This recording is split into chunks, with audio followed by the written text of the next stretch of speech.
Hey Browns fans, this is your chance to join the company of some of the Browns' all-time greats on the first ever Browns fan cruise. Picture this. For 5 unforgettable days, you're sailing across the beautiful Caribbean Sea, reliving the Browns' greatest moments, getting autographs, snapping photos, and celebrating on the beach with your favorite Browns alumni, like Josh Cribbs, Webster Slaughter, Eric Metcalf, and a dozen others. Book now and take advantage of our easy, budget-friendly payment plans on this once-in-a-lifetime, all-inclusive cruise adventure. The clock's ticking, Browns fans. To book your cabin and for more information, visit brownsfancruise.com or call 216-284-6472 today. Browns Fan Cruise, where diehard fans and Browns alumni come together for the trip of a lifetime. Don't wait. Secure your spot today. And go Browns!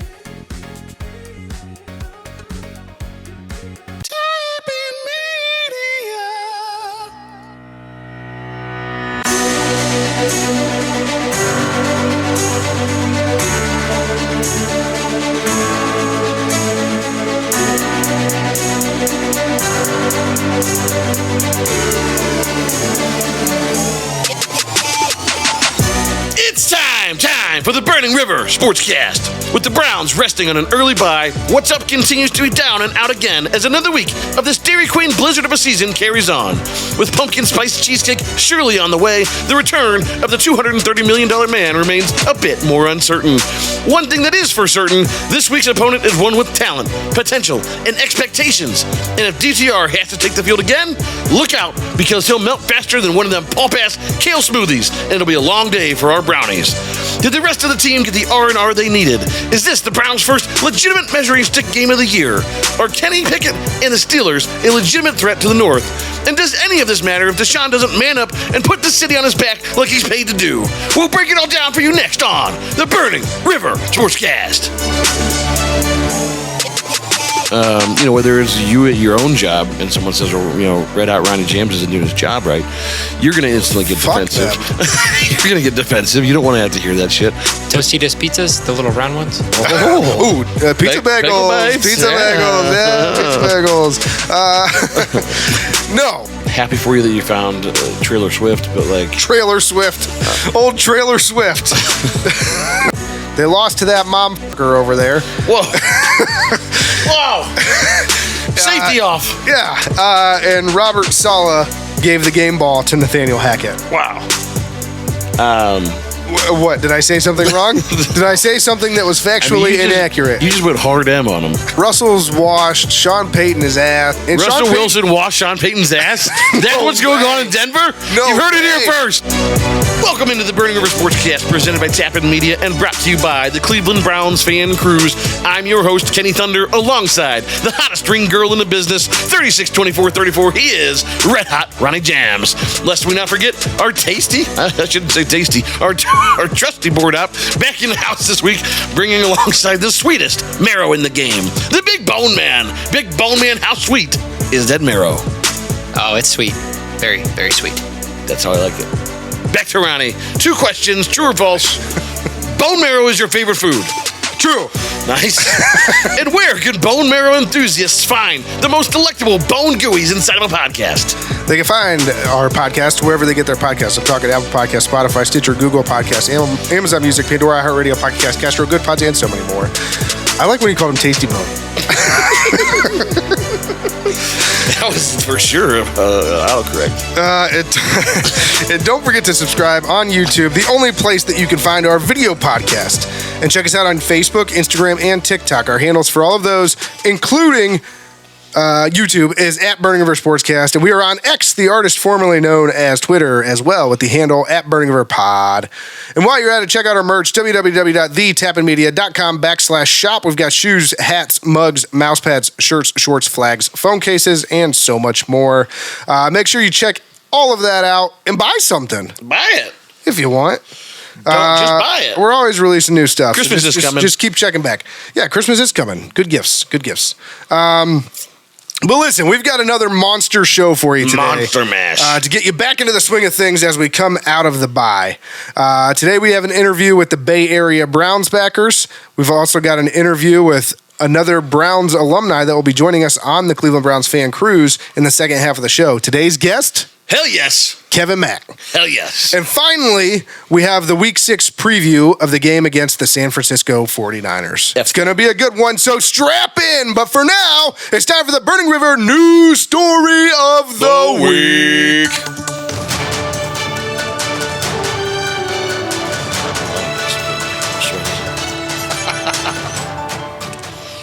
You okay over there? No. The break time. Quick wardrobe change. You go. You just carry on. Fine. All right. So there was a pumpkin out in California this week that weighed in at 2,749 pounds. It won whatever contest was going on out there in California, and it set a world record for the world's biggest gourd. That's a lot of gourd. That's a lot of gourd. It's an enormous, lumpy orange pumpkin that can produce at least 687 pies. That's a lot of pie, my friends. Yes. You could probably eat them all. Maybe 685. Yeah, all right. Well, that's your limit. That's where I tap out. Tap in, tap out. The previous record for a gourd was 2,702 pounds, set by a squash in 2021 in Italy. That's a big squash. Yeah. Pumpkin, much more delicious. I don't even know how to play squash. Nobody knows. But the dude in California that grew this pumpkin, it turns out he grows gourds in his yard, watering them up to 12 times a day for extra care. That's all it takes. So if you want to be in the world record book, just water your plants. That's it. You just water your plant. you get so excited you wet your plants. All right. So he did win $30,000 for his efforts. It's not a bad payday for growing a gourd. How long did he have to grow that gourd? I bet water in California, though, is expensive given all the droughts and the wildfires. So it was basically an even trade. $30,000 in water, $30,000 in pumpkin winnings. All right, so that'll take us to the Week 5 recap.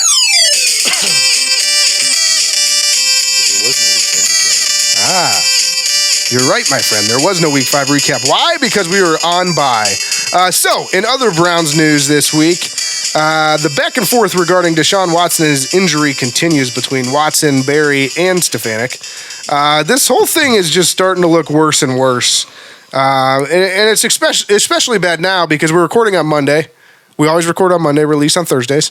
We're recording on Monday, and Deshaun Watson didn't practice today. So coming out of the bye, Deshaun Watson doesn't practice. After they went back and forth on, was he medically cleared? What does medically cleared even mean? Which we'll get to in a second. And then also everybody kind of downplaying it and saying, it's no big deal. He'll be fine. But here we are. He had a full week to recover, and he is sitting the first practice coming out of the bye. So what are your thoughts on this game? I just don't think any of us thought for a second that this would even be a question coming out of the bye. No, the way they were talking, they were like, it's not a big deal. He potentially could have played last week, in the last game, 2 weeks ago. So at this point, you would have thought, okay, unless this was way more serious than we were ever led on to believe. It's bizarre, too, because this front office has a track record since they've took over at managing the messaging coming out of Berea much more closely than like the Dorsey administration did, and even orgs before that. So the fact that they can't get this one right when it's the focal point of your entire franchise is very concerning. I don't know what the hell's going on, to be quite honest. All I know is that like you paid this guy $230 million. You got to get him back on. You got to get him back on the field. Well, this whole thing this week was Stefanik trying to somewhat recant and say, well, yeah, I said he was medically cleared, but medically cleared and able to perform are two completely different things. Somebody should have told that to Baker Mayfield then. So what it sounds to me like, though, is yes, you're correct there, but what it sounds to me like is a couple things here, right? So one, we talked last week about Berry and Stefanik kind of posturing to see, when this whole thing goes bad, who are we pinning this on?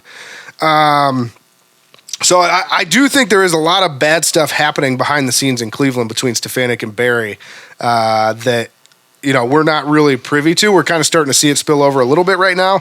But I believe that Stefanski taking a shot at Watson by saying he was medically cleared and it was his choice.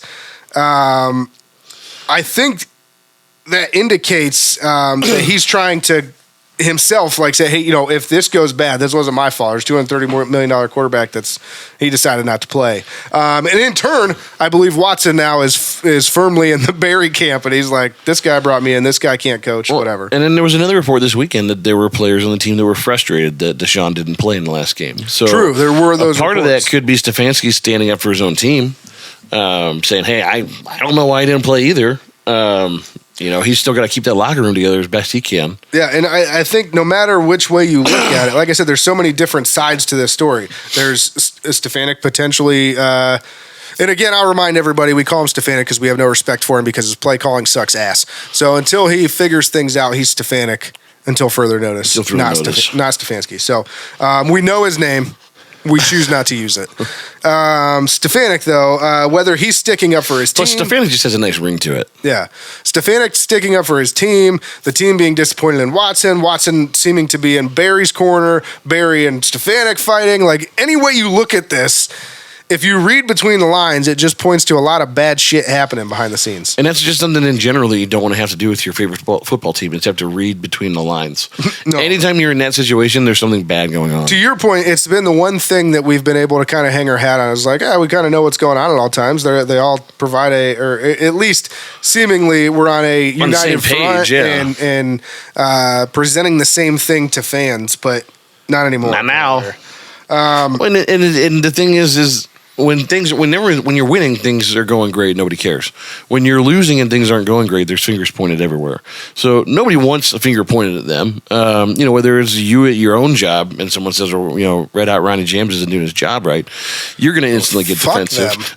You're going to get defensive. You don't want to have to hear that shit. So I think it's the same politics right here playing out in front of us. The problem is there's just too much at stake for that. It's one thing to have office politics in our lives, but this is a Browns team that had expectations this year to come out and compete for an AFC North title. Oh, yeah. Bone, was it you? You're saying I'm not doing my job? We'll talk about it later. No, I mean, I agree with you. It's just ridiculous that we have to even talk about these things. And here's the thing that we didn't talk about before is before the season, not even before this season, before Deshaun Watson came to Cleveland, do you remember everybody talking about he's coming here because he wants to play with Stefanski? He wants to play in Kevin Stefanski's offense. Kevin Stefanski is a quarterback guru. Well, all of a sudden, that seems like it's pretty damn false, and it turns out he really did only want his $230 million guaranteed, and he could care less about Kevin Stefanik. Well, there's a new tentacle because you're actually 100% right that, when this news story broke that Deshaun was going to be traded and it was real, we weren't on the short list of Deshaun's teams that we want to go to. No. He was going to Atlanta, and no. In fact, we were in the like last four, and then we were one of the first ones. We were the first one eliminated until we guaranteed the contract. So, I mean, this could have very easily been a desperate Deshaun in a situation where he didn't know what was going to happen with 22 pending civil lawsuits saying, these guys are giving me the most guaranteed money. Let me get out of this stage of my life and know I at least have this taken care of, and then I'll worry about football again. And that's really concerning because it's possible he may not even want to play here. This could be the start of Deshaun pulling an OBJ trying to get himself out of here. That's true. I don't. None of us know because none of us is in the building in Berea. But with all that being said, you know what cures all in the NFL? Mac and cheese. I mean, Tostitos pizzas, the little round ones. Pizza bagels, pizza bagels. No, winning cures all in the NFL, and so if they can find a way to turn this all around. Then none of us will be talking about this in a couple months, and hopefully good things will be happening, and they're winning, and it doesn't matter. Browns is the Browns. We'll see. So, but speaking of injuries, we talked about Deshaun's injury or lack of injury or whatever's going on with him. Also on the injury front here, you thought we were thin on the offensive line, right? Those are pretty heavy guys. And I mean, like thin, like as in we were. I hate you. Shut up. They're all over 300 pounds. Depth was not good on the offensive line with all the injuries so far. Oh, sure, I give you that. Yeah. So Joel Bitonio our Pro Bowl offensive lineman, was seen leaving the team facility last week on crutches with an unspecified injury. So there's that. Don't know if he's going to play this week or not. And no one's even talking about that, so I don't even know. I won't say her name. The beat reporter for the Browns reported that earlier today. No, I mean that I'm saying like it hasn't been even blown up to the Deshaun point yet. Like we probably. Well, it's because everybody's talking about Deshaun. Nobody's talking about the fact that we literally lost another Pro Bowl lineman to protect him. The mainstream news may not even pick that up until game day. Yeah. And then speaking of offensive linemen, the Browns have checked in on Broncos' Garrett Bowles as confidence in Jed Wills has finally taken a hit. And the Broncos are expected to be sellers at the deadline. Well, yeah, because they suck. That's true. Yeah, Your boy, Bone Man, Russell Wilson. Russell's not tussling. He's struggling. Yeah, he's not good. He's washed. His team gave up 70 points. He's washed. Russell will struggle. Yeah, Russell will not be good. I don't know much about Garrett Bowles, but he can't be as bad as Jed Wills, so I'm for the move. Nobody can. Turns out Jed Wills is going to get a job at the Rapid, and he's just going to let people in. That would be the perfect job for him. Despite not playing a game in Week 5, the Browns saw their playoff probability drop to 41%. So even when we didn't play, we took an L. Look, I don't know what to make of this AFC North right now. I mean, clearly by the fact that I can't pick a game in the AFC North. But you're really bad. The Pittsburgh Steelers were one of the worst teams I've ever seen, but they apparently are first in the division. They got Mike Tomlin.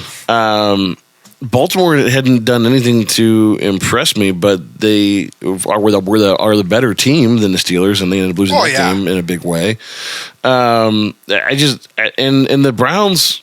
The Browns is the Browns. Like, they should be good, but here we are having all kinds of weird conversations about things that aren't football. True.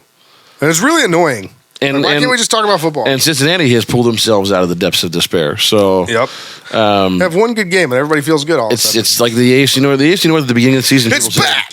This was the best division in football, and it didn't look that way after the first 3 or 4 weeks. And then all of a sudden, a week later, and everything's changed. Yep. How the tables have turned. How the turntables. Turntables turn all day, tables turn. Finally, in other Browns news, the dude that we just can't stop talking about, Baker Mayfield. He was on the Pat McAfee show this week, and he said on that show, quote, "I'm still confused about my Browns exit and why I'm not playing there anymore." And for everyone that's like, I just want to say this. For everyone that's like, why are we still talking about Baker Mayfield? He isn't a Cleveland Brown anymore. Blah, blah, blah. Listen, one, Baker Mayfield's always going to take a shot at Cleveland. He always does. So we have to talk about that. But two, I got to say, even I, someone who wasn't a big Baker fan, still has to look at the overall situation. Who took his spot, the fanfare that came along with that, the contract that came along with that, the allegations from that player from beforehand, et cetera, et cetera, et cetera.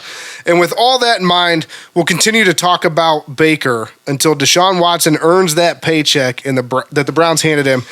And the comparisons will always be there until Watson makes them completely irrelevant. Well, that's the thing. If Watson had come in and just went gangbusters this year, nobody would say Baker's name. We wouldn't care. But the fact is that, look, even if people didn't care for Baker, like, this guy brought us to the playoffs for the first time in 35 years. Yep. Won a playoff game. Like, there's just this illegitimate narrative out there that like Baker was this trash quarterback, and he wasn't trash. He was good enough to win games in the NFL, which is something we haven't seen a lot of in Cleveland. Stefanik has been one of the most prolific coaches since we've come back to the league in '99. I think he's won 27 games here or something. Like, that's not a lot.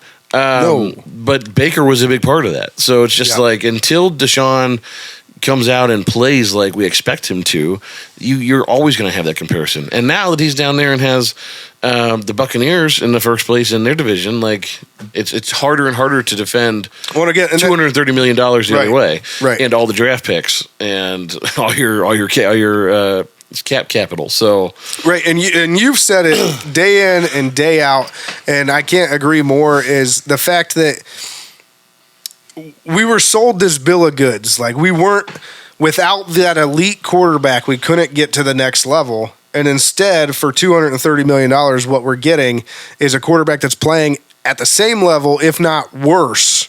I mean, if you look at their stats, they're slightly like they're almost identical to Baker's when he was here. I don't know if people look at that, but they're almost identical to Baker's when he was here. And in fact, as far as interceptions and things like that, they're slightly worse. And so for $230 million and completely destroying draft capital and those types of things, it's a wash. Like, that's unacceptable. Right. That's just unacceptable. So until Deshaun Watson earns that paycheck and plays the way that he's supposed to play and makes these comparisons irrelevant, they're going to continue to happen. So everybody just needs to get used to it. You're going to hear about Baker until Deshaun Watson I would love to get you plays well or gets run out of town. I would love to get to a point where we're comparing Deshaun Watson against the other top passers in the league. And that's what we're comparing him to. Yeah. You know, hey, this guy over in San Francisco. Hell, forget about the other top passers in the league. What we were sold on Deshaun Watson was we would be comparing him to the other great passers in Cleveland Browns history. Well, but even Cleveland Browns history, Baker Mayfield's one of them. Nah, yeah, I understand, but I'm Statistically, talking like it was like a foregone conclusion. Like he was going to break every record that Brian Sipe and Bernie Kosar had, and he was going to be the greatest quarterback the Browns have ever seen. What I'm saying though is that Baker had already done that. I mean, we don't have a prolific history of passers here. We have a lot of guys that are beloved by fans and won a lot of games here, but the game was very different then. So statistically, like, it's not hard to catch up to those guys if you just play competently. And that's what you saw out of Baker for most of his career here was above average quarterback play-ish. And that was not good enough apparently. So, man, what do you got? Not to beat a dead horse, but Baker's final season, he played almost the entire year with a torn labrum, correct? Right. Yep. Which never really gets mentioned. And he was either his decision to keep playing or the coaching staff and administration just continue to put him out there. Yep. And either one is bad. Like he should have realized in himself, I can't keep playing for my team, and the coaches should have shut him down. But the whole thing is, this is the worst kept secret in Cleveland, is because that administration wanted him to fail. They wanted him to go out there and put it all on him, and they wanted him to fail. I agree. They wanted people to say, "I'll play hurt for you," but that's not good enough. That's what they wanted people to see. Well, and I feel like there's no surprise that in Cleveland, the narrative right away with Baker, like as the season progressed and they continued to play bad, it was all on Baker. Whereas this year with Deshaun Watson, it's like, well, you shouldn't play through the injury. You shouldn't do that. Yeah, we don't even want a $230 million quarterback playing through injury. And it's just odd. And again, I just want to say this and emphasize this. I am not a Baker fan at all. Like, I don't hate the guy. I'm happy that he was able to win a playoff game for us here and get us, a decent amount of wins compared to what we were used to. But I'm not a huge Baker fan. I think I look at it through, both sides, and I'm just like, it doesn't really. I just look at it. It doesn't make sense compared to what they sold us. I just look at it through the lens of look at all of the talented players that have come out in the last couple of years that you could have added to this roster as a piece, right? That's my biggest hang up. And had a quarterback who was competent 75% of the time. Yep. I agree. I'm going to move on because we could talk about this all day. Let's get into the division roundup.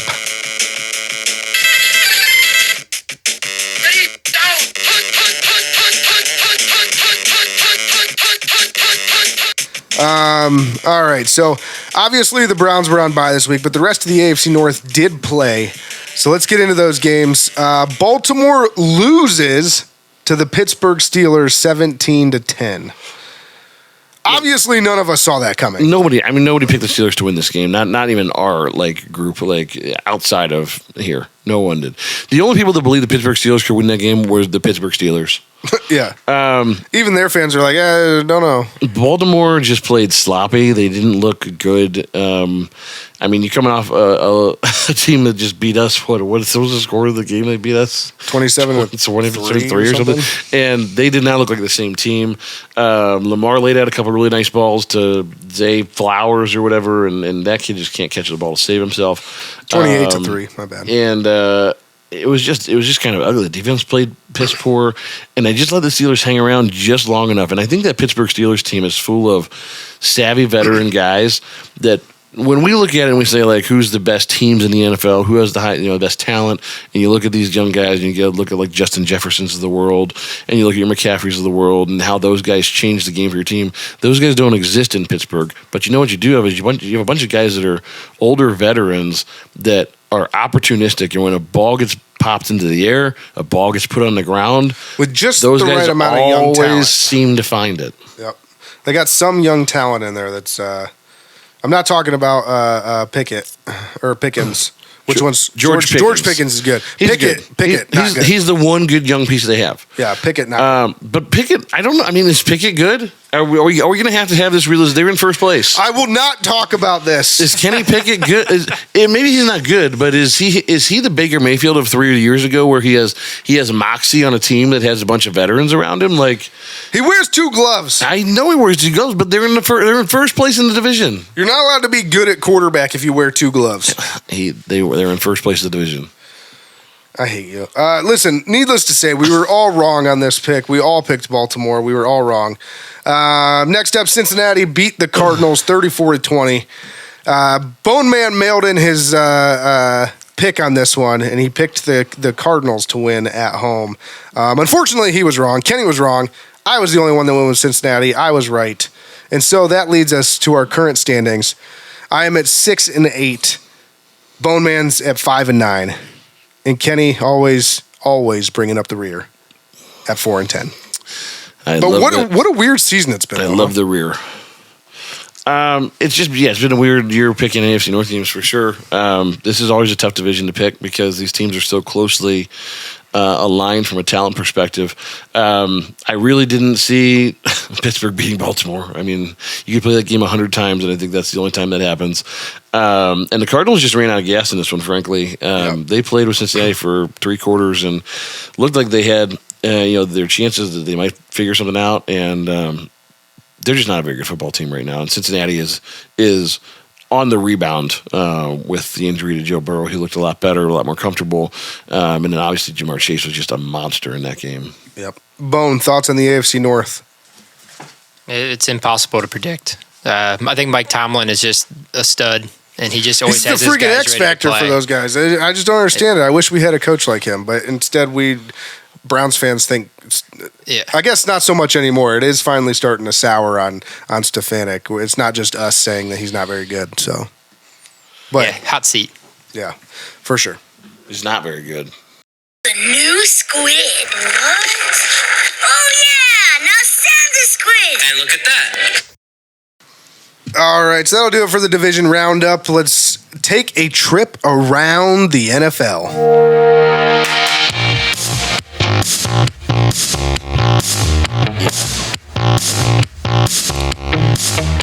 All right, we're going to start with Mac Jones this week. Mac Jones was benched for the Patriots in a horrific loss to the Saints. The Saints won this game 34-0, and Bill Belichick seems to break his, quote, worst loss of his career record weekly. Is the end near for Bill? It has to end at some point, right? Yeah. And unless they find a new franchise quarterback, I don't know how. Are they tanking for Caleb? I mean, they have to tank for somebody because Mac Jones is just not the answer. He's so bad, Kenny forgot his name. I just think, look, Belichick's obviously a good coach, right? You don't win 7 Super Bowls he had without being a good coach. But I think Tom Brady was such a huge part of that equation that you can't, when you break them up, they're just not the same individually. Now, Tom went on to have the Super Bowl in Tampa, which is great for him, but even he couldn't keep doing it over and over and over again. No, but I feel like it proves that Tom was the bigger piece of the puzzle. Well, and Tom probably was over the last decade and a half, but I think Bill was the one that had the foresight to put him together and to train him during the first probably 4 to 5 years of his career that made him into the juggernaut that he was. That's probably fair. And I just think that unless they end up with some new talent, because look, that division is Miami, which is young and good, Buffalo, which is young and good, the Jets, which have maybe one of the best defenses in the NFL, and who knows if Aaron Rodgers comes back healthy or not. Like, it's not going to get any easier for them there. No, they're the clear bottom of that division for the foreseeable future. But I do think that Bill Belichick wants the all-time wins record, and I think he's like 20 or so games from that. So his ego may force him to keep coaching. I just don't know if it's going to be in. That may take him. How bad that team is? That may take him 5 years with Mack Williams playing for him. Damn. Speaking of blowouts, the 49ers stomped the Cowboys this weekend 42-10. Yeah, this was a rout. This was bad. And the Cowboys were supposed to be pretty good. I mean, although, granted, this is the second time the Cowboys have been blown out this year, but the only 2 losses they have were complete blowouts. Besides that, they've looked pretty dominant, though. Yeah. I watched this game, too, and it was... Also... Go ahead. It was just kind of a slow burn. Like, it didn't feel like a blowout as it was happening, but then it was. You got to the end, you were like, wow. What is with all the blowouts in the NFL this year? Has anybody else noticed this? Is anybody else confused by this? Because it's not. It's just weird. There's just so many blowouts. There's never blowouts in the NFL, and it seems like every week there's like 4 or 5. Nothing. Nobody's got any thoughts. You guys are just okay with that? I quit the show for a minute. Look, here, you know what my honest take is? Like, I don't want to have this conversation because it's going to bring me back to Baker Mayfield, and every conversation, all roads lead back to Baker. I think what it is that it's really hard to win in this league. Dak Prescott has been a franchise quarterback for the Cowboys for how long? But like at this point, it's got to be debatable that he's a franchise quarterback. But he is a franchise quarterback in the definition of like he throws for lots of yards, he throws for lots of touchdowns, and his team has a winning record. Like you go back to the Browns when they were bad, when they tore this thing down to the studs, and you were 1-31. Like this thing was ugly here. People just seem to forget that. Oh yeah. And then things got a lot better under Stefanski when Baker was here. And it's still not good enough. But I think what you have here is that you just don't have it some nights. It's impossible to be an elite quarterback all the time in this league. I mean, who hasn't had bad games this year? I mean, Josh Allen's looked bad at some times this year. Joe Burrow's looked bad. Aaron Rodgers obviously busted his ankle in the first play of the game. Yeah. I will say, Bone Man mentioned off air, he said, does that speak to the parity, right? That's what you were asking about the parity. But it goes both ways. I mean, you look at the Cleveland Browns this year. They've won 27-3 and lost 28-3. So, and they're not the only team that's like that. There's multiple teams that have won or lost either way. So it's just wild. It's weird. But anyways, let's move on to Taylor Swift. So Taylor Swift was not seen with Travis Kelce on his birthday, and she was not at his latest game. And he had his arm around another girl. Yeah. And you know what happened? He sprained his ankle. But then you know what happened? He caught a touchdown pass after he came back in the game. So what does it all mean? I don't know. I know there was some talk in the media this week about Travis Kelce saying like they didn't mean to be so outwardly like just out there. Like they didn't mean to. They intended to be. They didn't mean to. Private about everything. So they didn't mean to. 400% increase in jersey sales. You didn't mean to. Oh, I agree with you. My thought is the reason she was not there is because Andy Reid probably came to them and said, like, guys, this is a huge distraction. Like, we can't have this going on our sideline all year long. Happy for you that you found Trailer Swift, but like Trailer Swift, old Trailer Swift.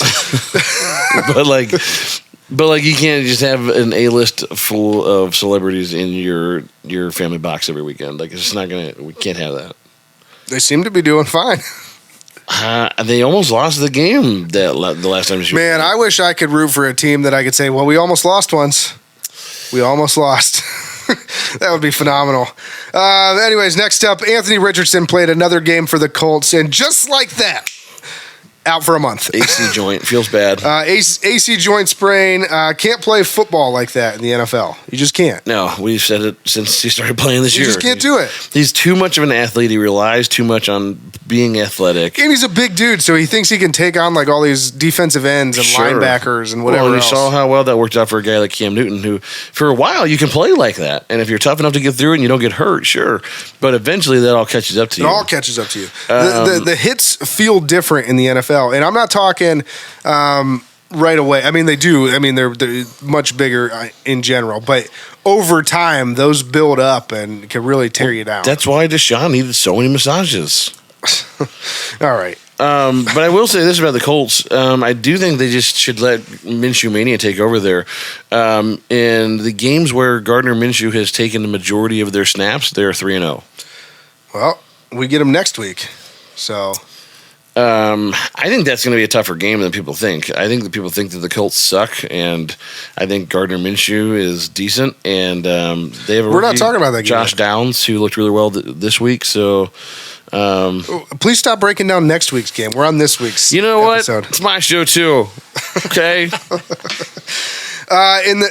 In other news here, in the same press conference that Mike McDaniels confirmed that Tua went with his own play call on the long touchdown to Tyreek Hill over the weekend, it was mentioned the Dolphins have more yards than any team in NFL history through 5 games. Mike, Bone Man's dying over there. Mike McDaniel's response to that: mission accomplished. Our whole goal this entire offseason was statistical output through 5 games. Of course it was. He then went on to add, the emphasis on the run game is intentional and it gets the team going. And he continued, if you guys had it your way, all the running backs would be run out of town. Too soon? I like Mike McDaniels, man.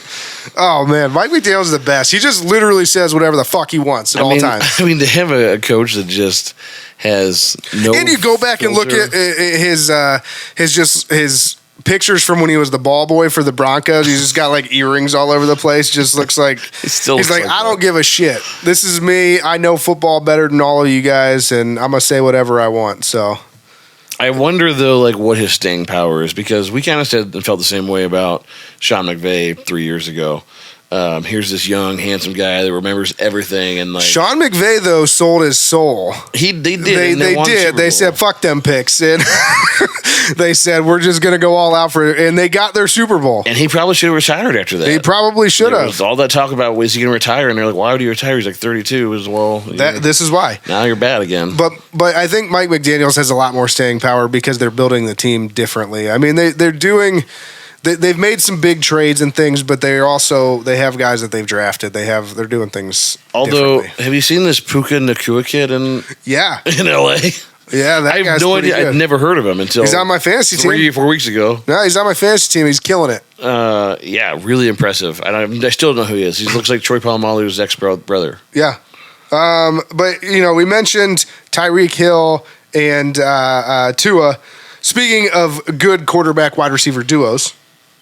This just in, Joe Burrow and Jamar Chase are still pretty good. Yeah, Jamar had a hell of a game. What did he go for, like 186 yards or something like that? It was a lot. It was a lot. It was big time. Big time. Big play. And then also this week, one of the games that I've been looking forward to all season finally happened, and Nathaniel Hackett got his revenge as Sean Payton and the Broncos lost to the Aaron Rodgers-less Jets. They lost to that momfucker over there. Whoa. Whoa. Safety off. Yeah. And Robert Saleh gave the game ball to Nathaniel Hackett. Wow. What? Did I say something wrong? Did I say something that was factually inaccurate? You just went hard M on him.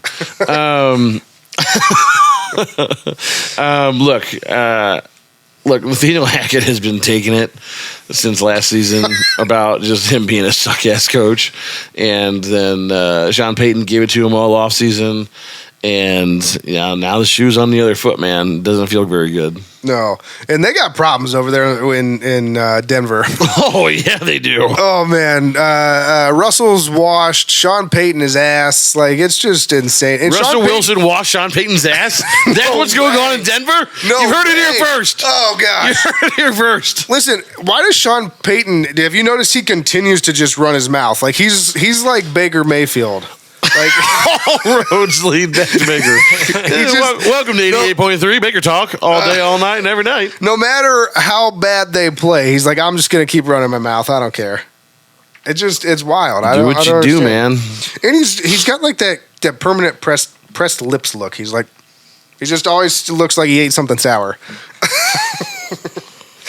But I digress. They're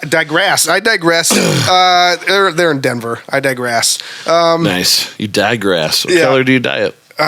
Green. Why would you dye grass green? That's the mystery. You could dye grass any color you wanted to, but why would you dye it green? Think about it.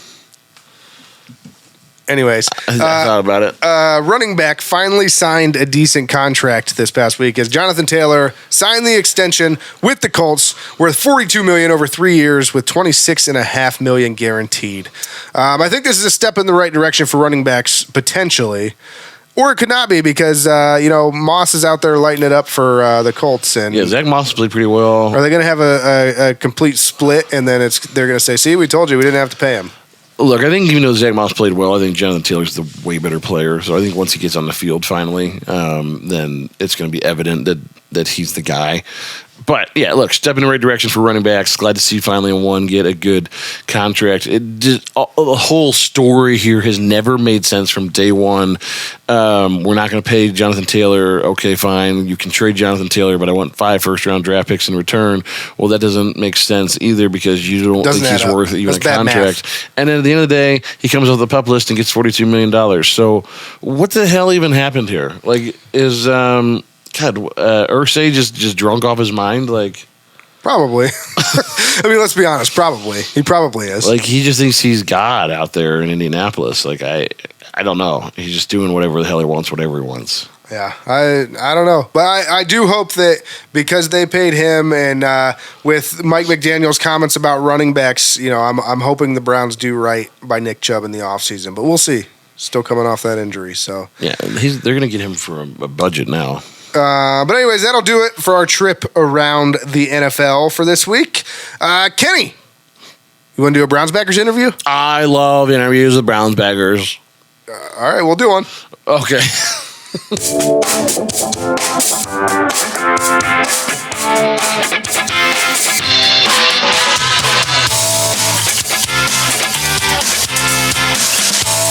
Powered by Riverside FM.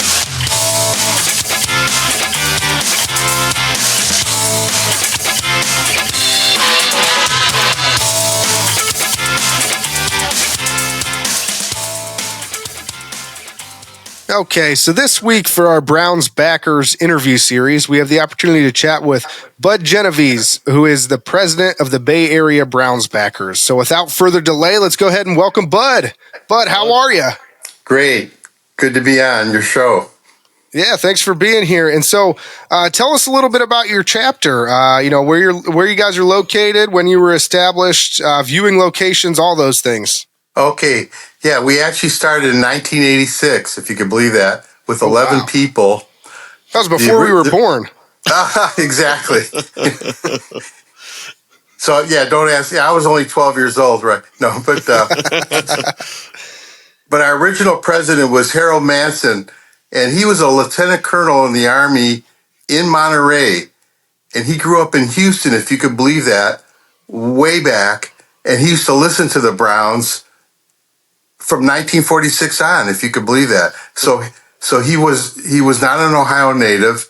He started the club. He was out in Monterey. Then he moved to San Jose, started the club, and I helped him. 11 of us started the club in 1986, and we've grown over the years. We're actually over 3,000 people, and we're in 6 sports bars: San Francisco, San Jose, Walnut Creek, Livermore, let's see, did I name them all? And and Mountain View. So we have quite a following in each of those sites, and we seem to dominate those sports bars, even though we have to compete with. There's actually still Raider fans out here, and we have to compete with Raider fans and 49er fans for the attention, but we certainly get a good following, and we get good attention at the sports bars, giving us a nice screen and so on. And so each location has a location leader. So because we're sort of spread out geographically, but that's how we handle each location. I primarily go to the San Jose one. That's awesome. And not many of the Browns backers chapters are quite that large out there. So that's phenomenal. And I will say you guys are probably having a hell of a time this week with the 49ers being the opponent and some of the back and forth that's going on out there, I would think, right? Exactly. Actually, every week we have to tolerate the 49er fans and the Raider fans. Actually, they seem to just stick around, and the 49ers now play in Santa Clara. So as you know, it's even though it's San Francisco, Santa Clara is right a suburb really of San Jose. It's right, about 45 miles south of San Francisco. And so we get, again, in the neighborhood I live in, we actually have 49er players that live in my neighborhood. And so we're quite involved with that, putting up with them. Yeah, I bet.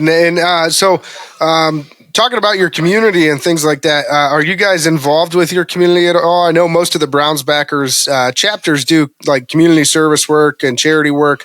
What types of things are you guys involved with out there? So because of our location out here,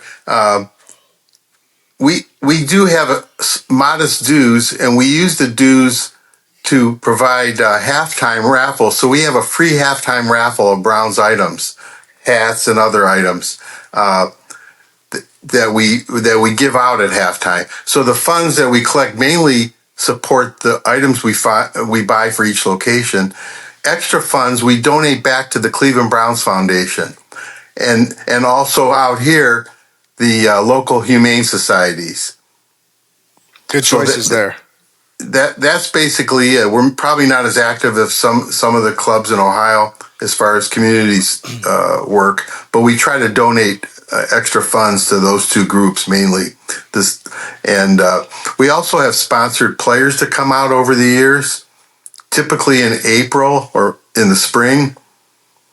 We've had Cribbs here, Kevin Mack, Ozzie Newsome actually even. And so over the years, we've had many players come out for what we call a banquet. We pay for their travel and their hotel, and it's quite fun. We usually get a couple hundred people for those banquets. Wow.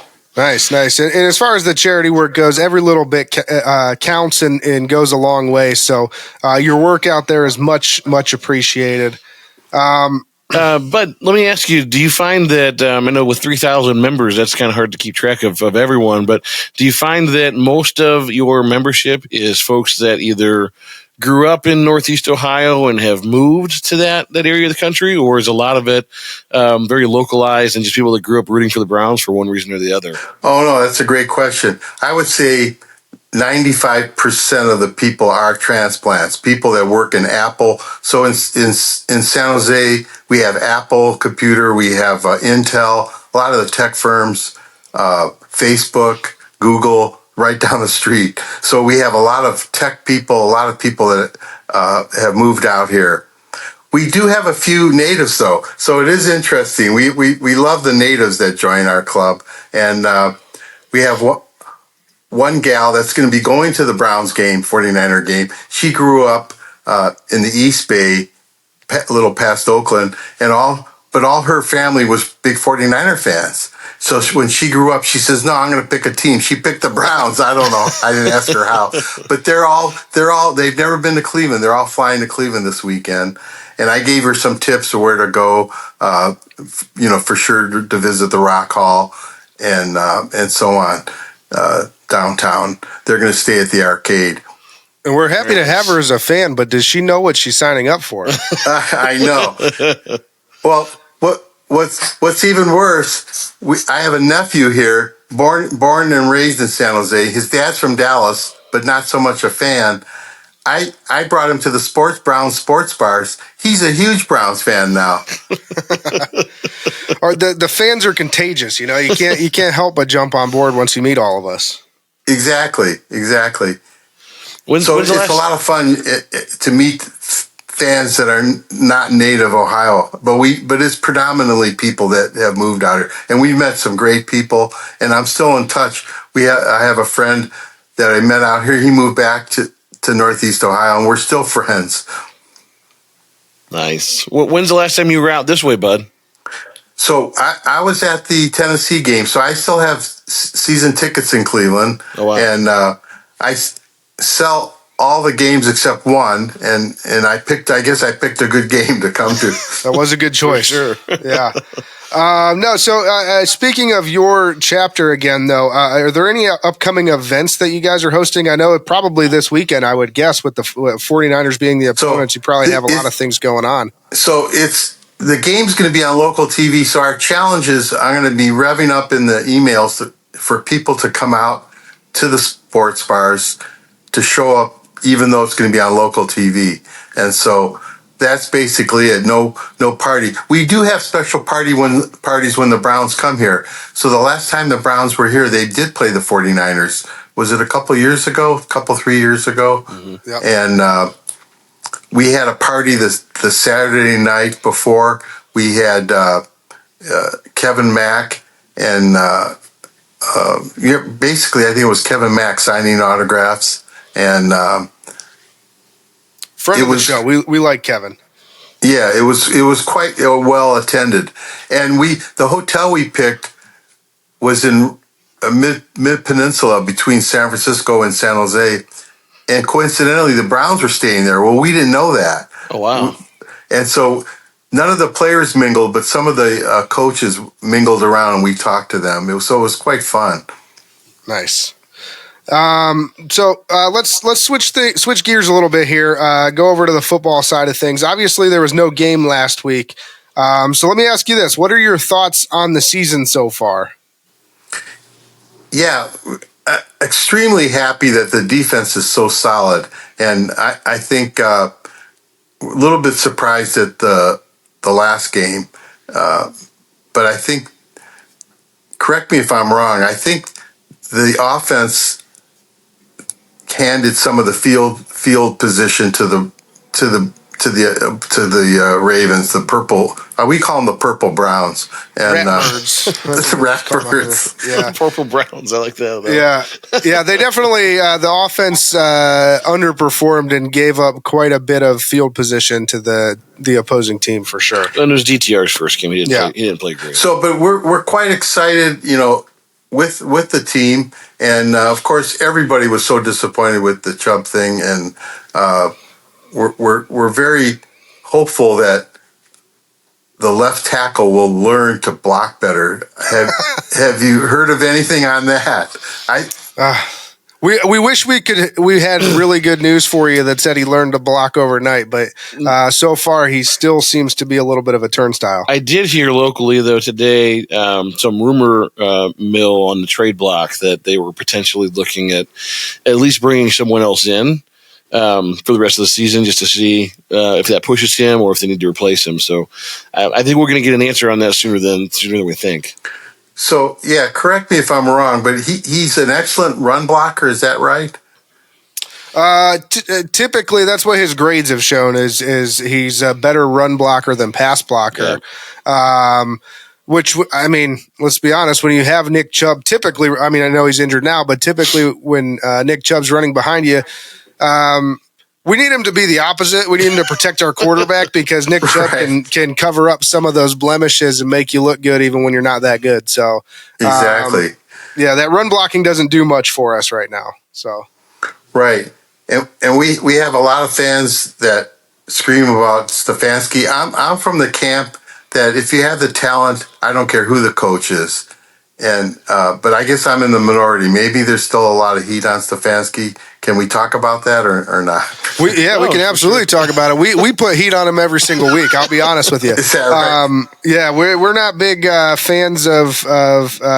We actually call him Stefanik on our show. Stefanik, because we said that he'll earn his last name back when he starts calling plays better. Like he did in 2020, yeah. Yeah, and so until then we call him Kevin Stefanik. And I mean that's the bottom line is that we just want him to just call better plays, call more make the plays make sense is the biggest thing. So exactly. If maybe you didn't see the 49er game, but Brock Purdy gets the ball out fast. They have a lot of quick screens, and I'm not sure why we're not doing that. And it takes the heat off the quarterback if he's getting rushed, right? And Exactly. Oh yeah, and it just seems that every time Kevin more or less draws up a play, the difficulty level of it is 10 out of 10, and it's this slow developing deep bomb of a pass that hardly ever works out, and then that one time it does, and he's like, "See, this is why I do that." Exactly. So yeah, I mean, obviously, we're pretty critical of him, but I mean, I think it's fair. I'm hopeful though. that he turns that around. I think we just want the Browns to win. Yeah. So Exactly. So what does Alex Van Pelt do then? He's just a name. Does he help develop the plays, or I don't know. It's a little bit of a mystery here in Cleveland what he actually does there. we're not real sure. He just provides console, I guess, to Kevin. But Yeah. I mean, he called a good game when the COVID game in Pittsburgh when Kevin had Sure. missed the playoff game.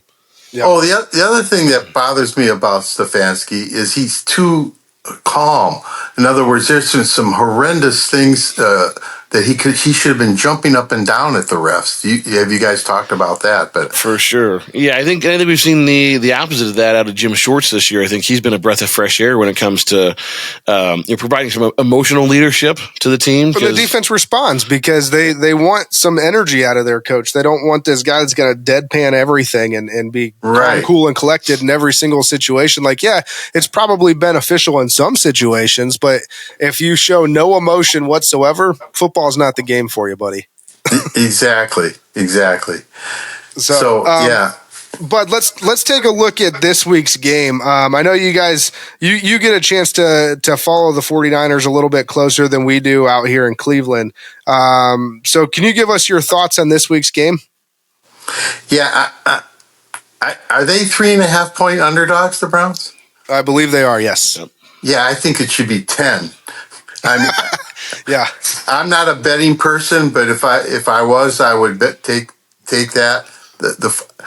And I hate to say this, but unless Wills improves and unless they improve their quickness of getting the ball out, they're going to get rolled.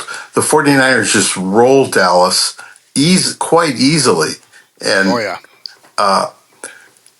it could be ugly. And I hate to say that again. I'm an optimist. I think after today they could almost run the table. How's that for optimism? I mean, after the 49er game. Yeah.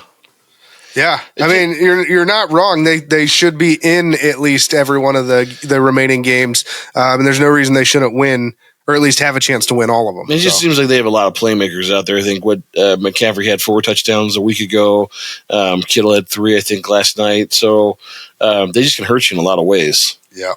Exactly. So yeah, and then not just Boza, but the other, I don't know his name, but the other defensive end is also quite good, and they were both getting after Dak.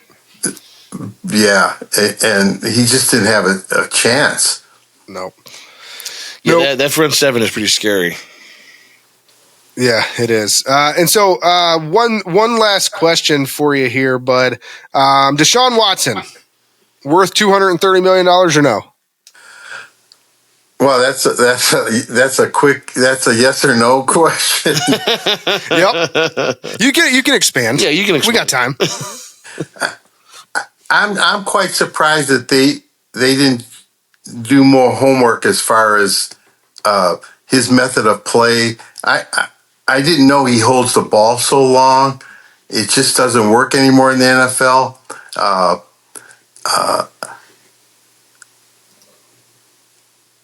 The quick answer is no. It's not worth it. And I actually like, even though he had a bad game, I like Dorian DTR. Is it DTR? Yep, Dorian Thompson-Robinson, yeah. Yeah, and I know even with the bad game, like you were saying, I know a lot of people are still pretty high on him and still think he has a lot of potential. He was, let's be honest, he was kind of thrown to the wolves at the last minute there, and just exactly. And then Wills the game plan didn't really seem to fit him right because it's you're a rookie quarterback in your first game, and we put the ball in the air almost 40 times. It's just, again, going back to Stefanik and his play calling, it just didn't seem to make a lot of sense. Exactly. It's totally wrong. And Wills wasn't blocking, and it was just a awful combination of events. But again, I'm hopeful for Watson, and his injury was sort of a mystery. Have they figured it out yet? Is he? No, really he didn't hurt? practice today. We're recording this on Monday. He didn't practice today, so that's concerning coming out of a bye week. We don't know if he's going to play or not. Yeah, it was expected that at the press conference today that he was going to be kind of ready to roll, and so concerning that they came out and said that he's still not quite 100%. Right, and I get upset when the national media keeps bringing up his past. That he's paid his dues. That's over with, and I can't stand that. And what do you all think? It's definitely put us as fans in a tough position, I think. But to your point, that's why the NFL suspended him, right? So that piece is done and paid for. I think the more frustrating part for us as fans now is we were told we were getting this huge upgrade at quarterback position, and to this point, he hasn't played all that well outside of the Tennessee game. Right. Yeah. Exactly. So, yeah, I guess the question is still there, and hopefully it's going to get better. We certainly expect a playoff team. When you have a top defense, you should be in the playoffs. Yeah, you would think that. Yeah, absolutely. And go ahead. I was going to say, so, Bud, I see you got some merch on there that has your Bay Area Browns logo, and then there's a shirt in the back. I'm guessing these are things that you guys have put together for your chapter. So each year we do a redesign of the shirt. So the front still has our regular logo, but the back, we got permission. I don't know if you can see it, but we got permission from when we did this to do the Jim Brown. So it says, I'm really doing bad here, huh? No, you're great. fine. We can see it perfect. And so Jim Brown, the greatest, and just a memory of him. And then on the bottom we have that we're part of the Browns backers worldwide, and list some of the cities. Very cool. And so, awesome. What I'm always amazed too, as far as when you hear the national media, they go, "Oh, look at all the Browns fans in the stadium out here. They must have all flew in from Cleveland." No, they don't realize that there's Browns backer clubs all over the United States. Yep. And I'm not Everywhere. sure when that's going to ever get educated at the national media level. Maybe these guys will start listening to Burning River Sportscast, and we can let them know that you guys are everywhere. Hey, we're everywhere. And even in London, I met the London. Have you interviewed Paul Brown in London? Not, no. We have not, but I will say I just traveled to Ireland recently, and I didn't get to go in and talk to anybody, but I saw there's a Dublin Browns backers organization out there. Right. So you should check out on Instagram, Paul Brown UK. So he's quite a fan, and he's a native Londoner, and it's I do know that name. I think he has a podcast. It's just I guess that's maybe why he picked the Browns, but no relation. But he's quite a character and big fan. So, final question for you here, Bud. What's your record prediction for the Browns? What do you think they're going to finish? Let's go with that. What do you think their final record is going to be?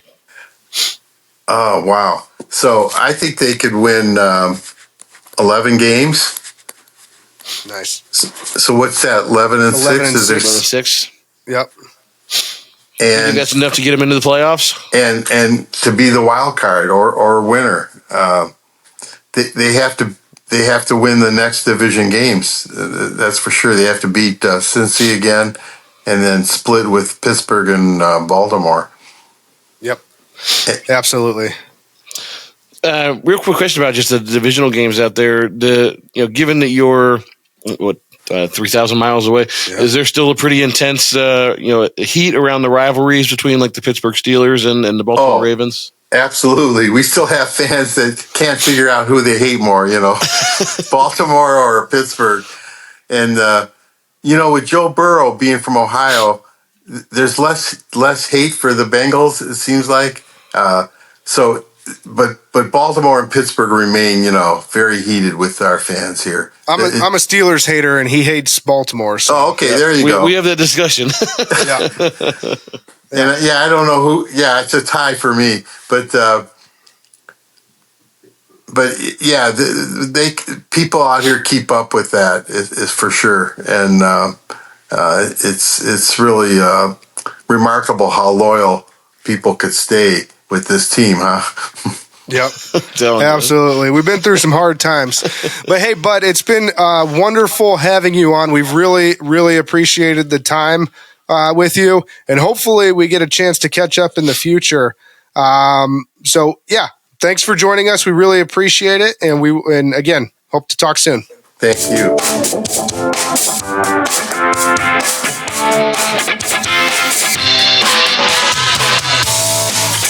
Hi, I'm Bud Genovese with the Bay Area Browns backers, and you're listening to the Burning River Sportscast. Go Browns.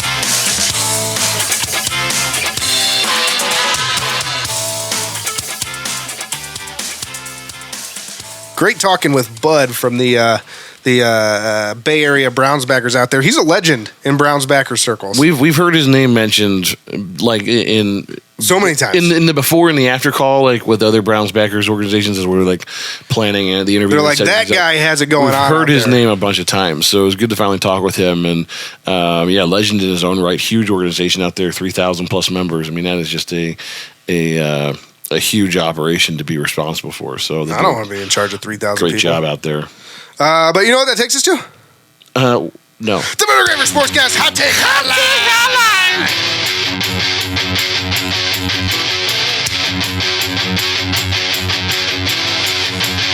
All right, don't forget to call and leave your hot takes on the Hot Take Hotline. Remember, call and leave your hot takes. Remember, these are hot takes. Bone Man, tell people to call. We want hot takes. We want hot takes. We want hot takes. We want hot takes. 330-227-8080. I'll settle for cold takes at this point. 330-227-8080. 330-227-8080. Call now. Wow. Operators are not standing by. It's just an answering machine. It's just an answering machine. All right, it's that time again. Let's take a quick revenue break and then get back here and talk with Browns legend Kevin Mack and preview the Week 6 matchup with the 49ers. Love it.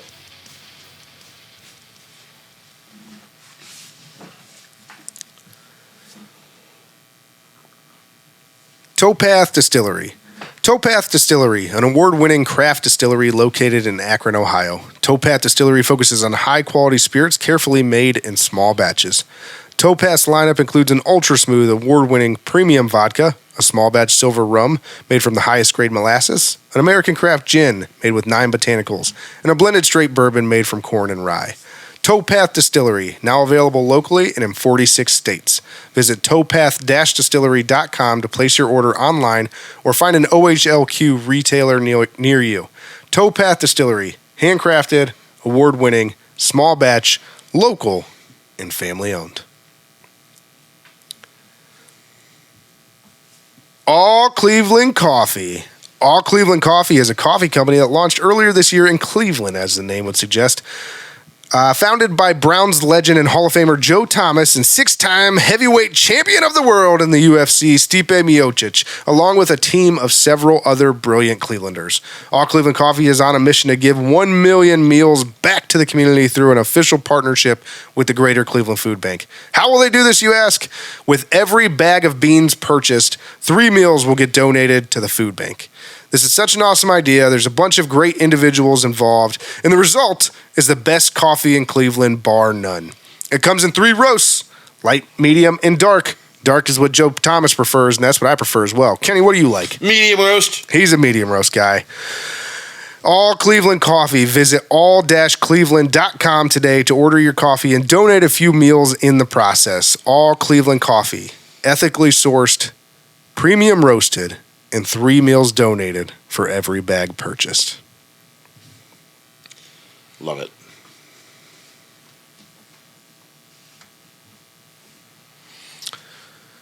All right, before we get into the Week 6 preview, we're going to talk to another Cleveland Browns alum that will be going on the Browns fan cruise with us.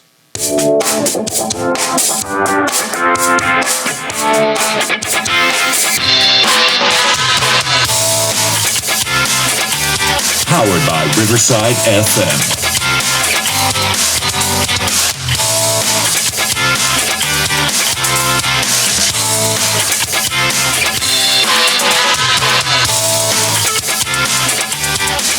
All right, our next guest is a certified Browns legend. He was inducted into the Cleveland Browns Legends Program in 2007.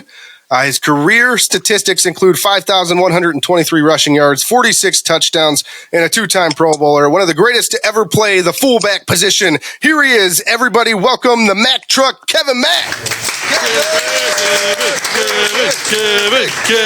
Kevin, the Maxter. Hey, Kevin, how you doing? I'm doing great, guys. How are you guys doing? Doing well. Now, before we get started, Kevin, and get into some of the questions that we have for you here, we want to talk about something that we're very excited about. You will be on the Browns fan cruise in March of 2024. That's right, a Mack Truck on a cruise ship. So you're going to be on the Browns fan cruise. And so, we will also be on that Browns fan cruise. We're the official podcast of the Browns fan cruise. We'll be emceeing all the events on the Browns fan cruise. And so we're just really, really looking forward to sharing that Browns fan cruise with a legend such as yourself. So with that, can you tell our viewers a little bit about the fan cruise? Well, I know the cruise is going to be leaving out of Miami in March of 2024. I'm kind of like you guys. This is going to be seaside events cruise with the Browns. They join with the Browns and partner with the Browns to put this together. I know there's going to be quite a few alumni and current players. So it should be fun and exciting. Yeah, I think we're up to 18 alumni, if I'm not mistaken. So it's going to be a good time. But we'll get back into the fan cruise here in a little bit. But let's talk about you. So I know you were born in North Carolina, and you ended up going to college at Clemson. You played 4 years of football there, reached the national championship in 1981. So kind of tell us a little bit about your time at Clemson, if you will. For me, at Clemson, it was quite an experience. I really didn't get into the real serious organized football until I was in high school. I only played like 2 years of high school ball, so going to Clemson was a real eye opener for me as far as being involved with an organized system like that and just kind of getting used to how things operated. Small town country boy.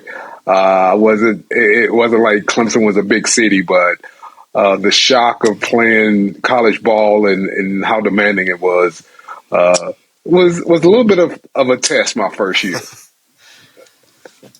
Yeah. And so, you played 4 years there. Like I said, you did reach a national championship. Were there anything that sticks out from your time at Clemson that was kind of a highlight? I mean, being in a national championship game has got to be pretty cool.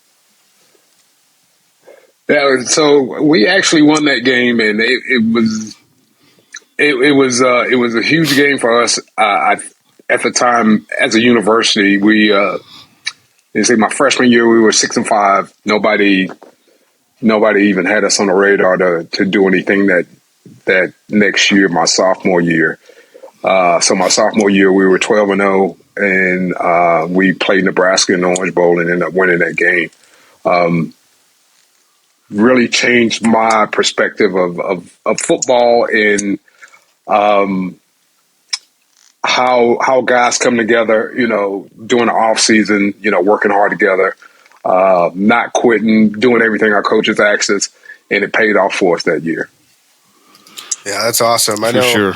I know. We've not at quite the level that you're talking about, but we played high school football together, and we were historically bad up until our senior year, and everybody kind of came together. We came one game shy of winning this conference, but we made it to the playoffs for the first time in school history, and so just that camaraderie that you're talking about, that coming together was fantastic.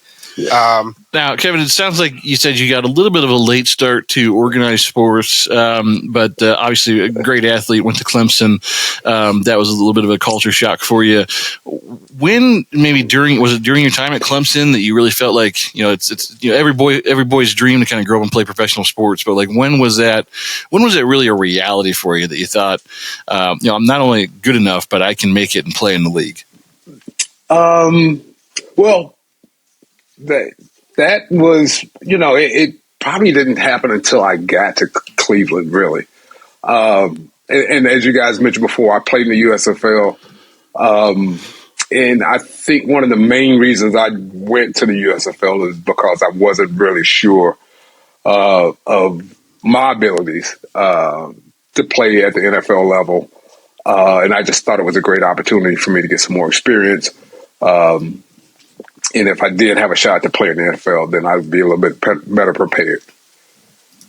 Yeah, for sure. And that you were drafted by the Washington Federals in 1984, right out of college. I know that you were basically immediately traded to the Los Angeles Express and played that 1984 season in LA. How was that one season in the USFL? It was cool. It was, I was on a team with a great bunch of guys. Steve Young was on my team. Nice. Guy, kick returner, who was also a running back named Mel Gray. There was a handful of those guys on that team. There's probably about 7 or 8 guys off of that team that ended up transitioning from the USFL to the NFL. And also one of the guys who I played against while I was here in Cleveland, Dwight Drain, the safety from Buffalo, he was a teammate. So there's a few guys that I had on that team that ended up being, opponents once I got into the NFL. Nice. So was that when you got to the NFL from the USFL? Was that culture shock again, or was it very much the same as like the way things were run? Just thinking about your training camp and practices and things. Was it a whole lot different when you got to the NFL? Not a lot, not a whole lot, but I must say it was more demanding once I got here to Cleveland. Marty Schottenheim was the coach. I basically walked in not knowing what I was doing, really. I knew I could play running back. I just had to prove it. Believe it or not, I was still growing, so I hadn't reached my full weight yet. That I ended up playing at about 230 here. So it was, still a filling out process. And as I filled in and grew as a person, and a player, there's some minor adjustments there that I had to get used to. Yeah, and that was in that 1984. It was actually the supplemental draft, wasn't it, that you came over to Cleveland? Right. Yes. Yep. So I know you played for Cleveland. Go ahead. Yeah, I would say so. That turned out to be a pretty good year for us. I think Ernie Accorsi, who was the GM at the time, had negotiated a deal. Bernie Kosar came in at the same time. I think Gerald came in at the same time. So there was a group of guys that came in to Cleveland in '84, as rookies or transplants from another league that really, made an impression on the team. A special group of guys for sure. Yeah. And I know you played for the Browns from 85 to 93. So tell us a little bit about your time with the team. It was great. When I first got here, being a little scared country boy, it was kind of weird because I left LA and I came here and it was like, okay, this is more my speed versus LA and all the freeways and all the people. it was kind of a stabilizing time for me. I got here. Everybody kind of knows the story of me and Ernest, and me and him kind of connected right away. So we did a lot of stuff in the off season together, which really helped me out, having somebody on the team that that really wanted me to succeed. Wanted to help me succeed and help me learn the ways of the NFL and what I needed to really do to be successful. And so obviously that was an important relationship for you. I mean, to this day, there's only been, I think, 7 instances, including yours, where you've had 2 running backs go over 1,000 yards in a season. What does that mean to you? I mean, it's a pretty special record to be a part of, group of guys, elite group of guys.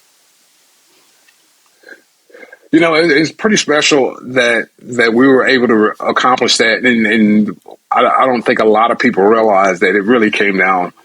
For us, it came down to the last play of the last game of the season in '85. I think we were playing the Jets, and Ernest got like 7 or 8 yards on his last carry that gave him his 1,000 plus yards, rushing.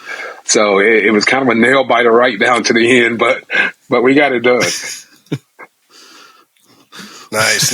And I know, fullback nowadays means something completely different than it did when you were playing. So can you talk about that a little bit? Because we say that you're a fullback, and people are probably looking at, people that don't know you as well are thinking, how's a fullback running for 1,000 yards? But it was a different time, right? It was a different time. It was different, and I've had people comment to me. It's like, well, you're a running back, but they list you as a fullback, and I'm like, yeah, I was a fullback. I played fullback, and they don't get it. It's like, okay, and it's kind of funny because I have to remind some people, it's like, do you guys realize that Jim Brown was also listed as a fullback when he was here playing? And a lot of people they don't recall it, or they don't remember it. They just think of him as a running back. I was a little resentful at first when they said, "Oh, you're going to be a fullback," and I'm like, "Dang, man, I want to be a tailback." Let me get back there in the back and have somebody in front of me blocking. But once I learned the system and learned what all the fullback position entailed, it was like, okay, I'm fine with this. I can do this. Yeah, let's go with it. The only regrets I had that first year was that I was pretty light. I was only about 215 then when I played my rookie year. Yeah, it's a little tough being a fullback at 215. But the speed helped me though, so I was kind of happy that I was a track runner then, Yeah. Well, obviously, that the tailback fullback combination that we had at the time was pretty successful. And you had more yards than the end of the '85 season anyway. So without a lead blocker. That's true. So I shouldn't complain, right? Yeah. So you mentioned something with Ernest Biner and kind of you guys developing that friendship and somebody wanting you to succeed on the field. So with that and having that kind of special relationship when you were a player, can you speak to, is there any advice that you want to give younger players, especially on this Browns team this year? All I would say to these guys is that, hey, stick together. You are a team. You can't succeed by yourself out there. As long as you stick together as a team, battle through what adversities you might have to go through. You can succeed. You'll be all right. You can work it out as a team. But that would probably be my biggest thing, is to make sure you whatever you do it as a team. Yeah, absolutely. Great advice there. And I know, obviously you had a great career with the Browns, but, most guys, they kind of get this whole second life after football. Can you tell us what you're up to today? And if you're still, obviously you're working with the Browns right now, but is there anything else that you're doing? Are you involved with the game? Not a whole lot. Like I said, this whole transition thing that me and my wife are starting to go through, it's been taking a lot of time. And I don't know if you guys have ever had to renovate a house, but it can get a little scary. I'm in the middle of one right now, Kevin. When they, oh, okay, all right. So you know what I'm talking about. And they start opening up walls, and they start. It's miserable. You go, what? You go what? Yeah. Yep. But change orders. I think it'll turn out great, but right now it's just kind of hard to see. But did your contractors knock down your front porch? They knocked down mine. Oh my God! We'll do insert that video in the. Don't tell me that's. Don't tell me that was the one thing you wanted to keep too, right? It was supposed to stay, and that was day one. They knocked the whole thing off my house, so that was great. Oh gosh! So, can you tell us a little bit about what you've done? With. Sorry, go ahead. No, I was going to say, at least you still got. I mean, it's kind of tough for me right now because, like I say, I was in Houston about 3 weeks ago, and I have no roof. There's no walls. It's like there's none. It's like, okay, guys, just put the roof on my house, and I'll be happy right now. It's just kind of crazy.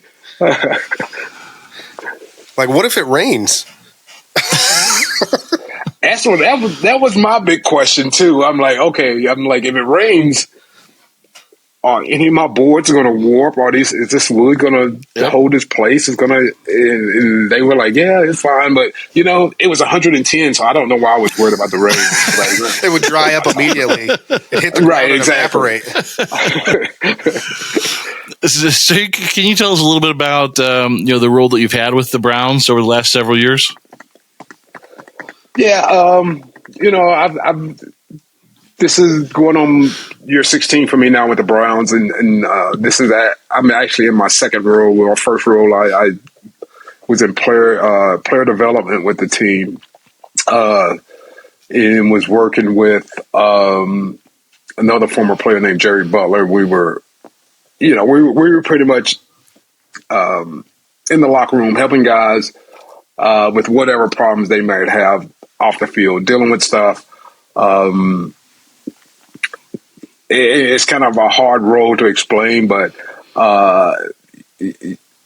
you have those days where you feel like you don't have enough time to do everything.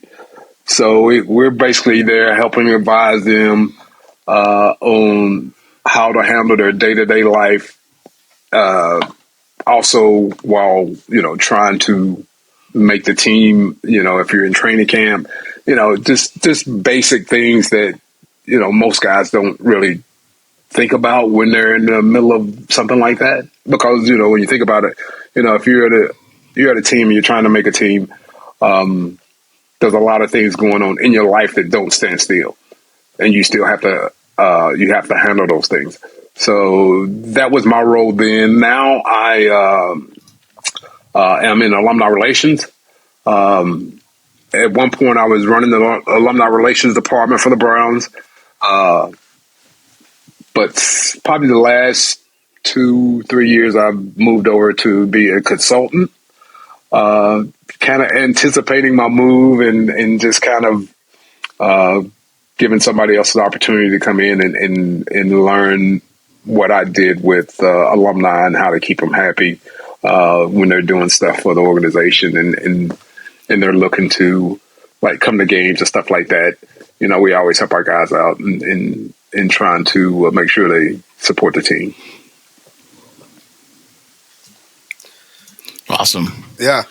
No, and that is great. And I mean, I know that you're probably dealing with a lot of these alumni that are coming on the Browns fan cruise with us. So always a good thing. And to bring it back to that time that we'll be sharing on the open ocean in March of 2024 and a couple amazing stops along the way, let's talk about some of the things that everyone should look forward to. What is an event or activity during that cruise that you yourself are looking forward to? I have no idea. I know I've been on a few cruises, but it's been a while. I don't know. I'm not a big gambler, so you probably won't see me in the casino much. But hopefully they got a movie theater. I know all the cruises I've been on, they've always had these little areas where you could hit golf balls off the back of the ship and stuff like that. I'm a big golfer, so I love playing golf, and I'm just kind of looking forward to kind of getting away and not have to worry about much. Just, as they can say, let my hair down, which I don't have much of. Well, you mentioned movie theater. So does that mean you're a movie buff? Or what's your favorite movie? No, my wife is more of a movie buff than I am. She's always dragging me to movies to see.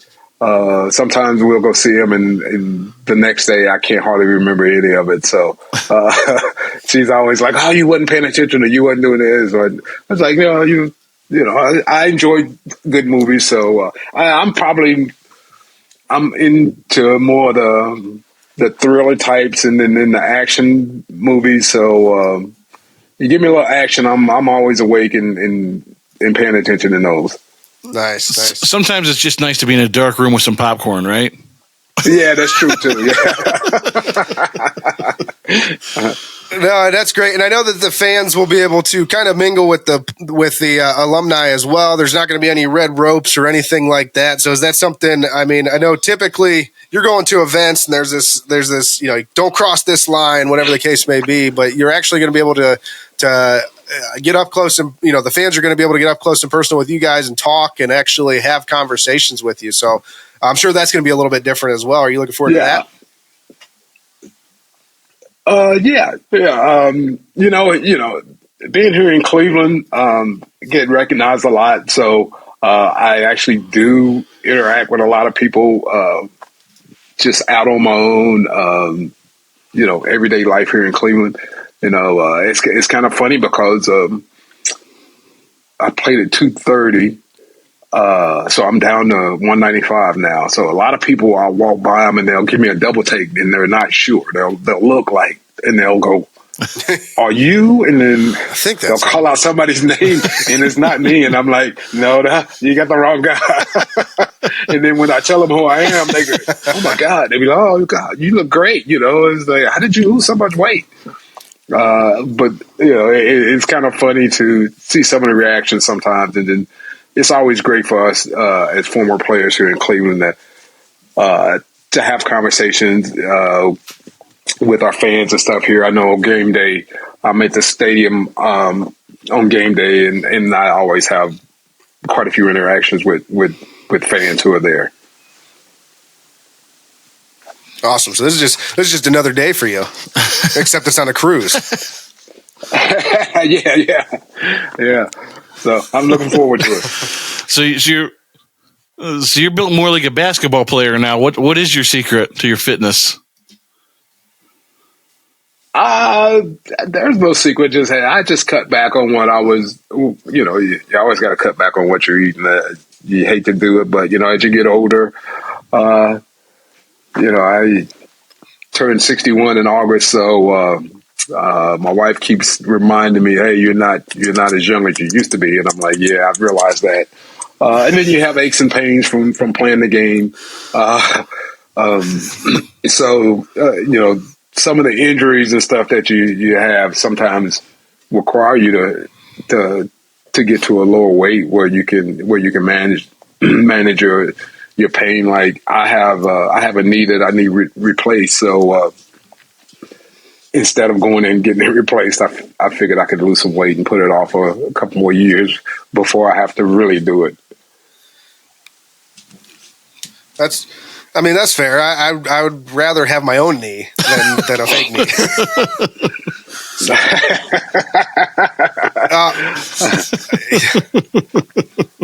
No, but I do know. So with the Browns fan cruise, I do know that there is a Browns backers organization competition out there for the fan cruise. Some of the winnings that go to the chapter with the most bookings is the chapter with the most bookings will get an all expenses paid balcony cabin for two on the Browns fan cruise. The chapter with the highest members to bookings ratio also gets an all expenses paid ocean view cabin for two.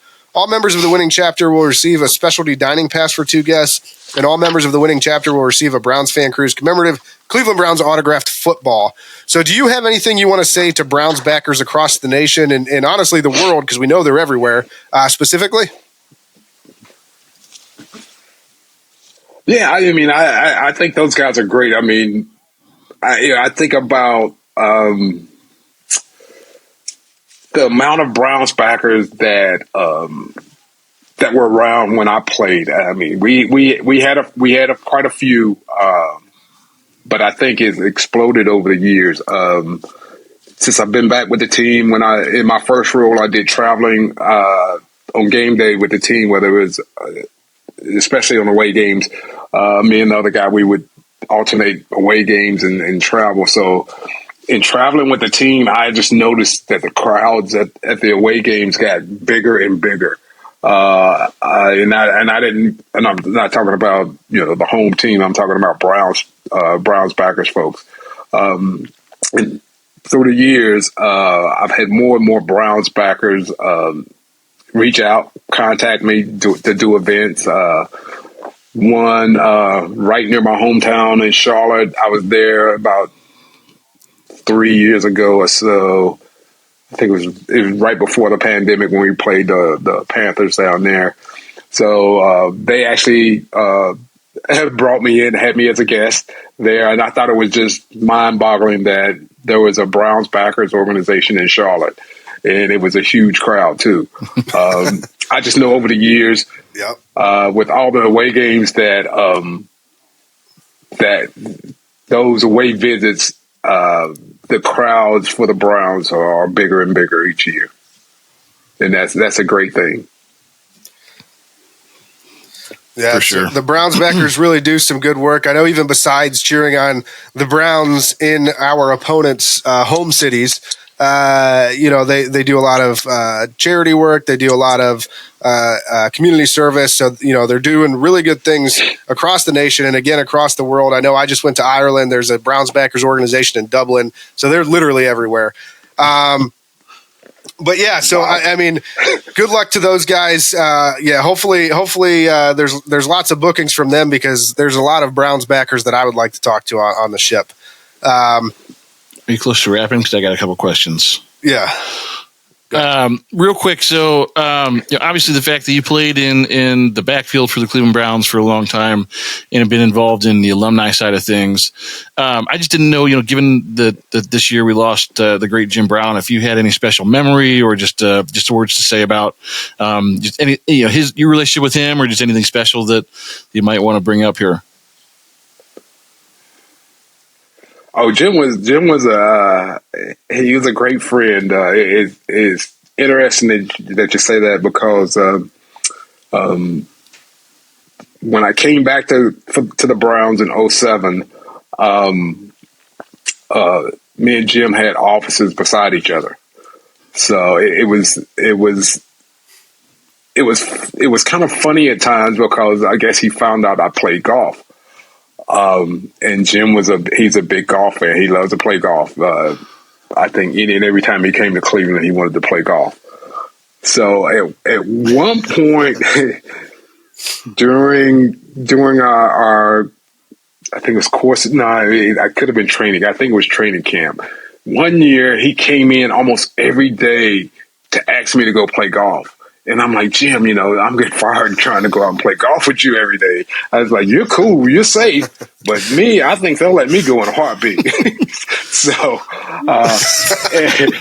it was something that me and him kind of laughed about all the time. I was like, Jim, I'm not trying to get fired just so I can go out and play golf. So we might have to orchestrate it. We have to pull this together in a different way. Take some time off and go play with you. So, but he would always come by. He's like, "Hey, big guy, what you doing? Let's go hit some." And I'm like, I'm shaking my head. He knows what I'm going to say. He knows I'm going to say yes. I mean, who's going to say no to Jim Brown, right? I know. We had a lot of fun together out on the golf course together. But I can't remember how old he would have been then, but he was still off the golf tee. He was still hitting the ball straight and right down the middle. I couldn't believe it. Wow. That's awesome. It is awesome. No, and then one other question that I missed here. So during your time in Cleveland, did you have a specific off-the-field memory? I know you kind of become a family with your teammates. You kind of learn to call Cleveland home, even if you're from a different area. So was there a special memory off the field from your time in Cleveland that you remember most? Yeah, I do. It's like when I got here, it's like a lot of guys, there was quite a few guys who already knew each other. They were good friends and they do stuff with their families and they were always doing stuff together. So, even though I grew up down south, I wasn't a big guy for going out on the water and stuff in boats. So, one of our teammates, Eddie Johnson, the linebacker, I don't know if you guys remember him, but he had invited me and about 3 or 4 other guys out to go fishing out on Lake Erie. And I'm thinking, okay, this is cool. Yeah, it's like if he's inviting this many guys, it's got to be a big boat. So it was a nice sized boat we were on. We were out Lake Erie fishing. It's early in the morning, kind of cloudy. The boat starts moving up and down, up and down. The captain of the boat offered us coffee. So they had put milk in the coffee. And we're on this boat. I'm sitting there drinking coffee, and about 45 minutes later, I'm sick as a dog. I'm hanging over the edge of the boat. Everything I ate and drank is coming out. And these guys are they're just rolling. They're laughing at me. and I'm like, hey, can we go back? And they're like, no. You got about 5 more hours. And I'm like, oh my gosh, I'm going to die out of here. It was just like one of the most awful, sick feelings you could have. But there's nothing you can do about it. And once I got it out of my system, I was fine. But those guys, they told that story for a long time, about me getting sick on the boat. It's like, okay, all right, I got to find something to get back at you guys with. So it was Eddie Johnson. Was it one of those things? Just one of them. Yeah, go ahead. Go ahead. Yeah, I was gonna say it was Ernest, Reggie Langhorne, Eddie Johnson. I think Stephen Braggs was on the boat. It was a nightmare for me, but they loved it. All they could do was laugh. Yeah, and so it sounds like it's one of those things. Like every chance they got, hey, remember when Mack threw up on the boat? Right.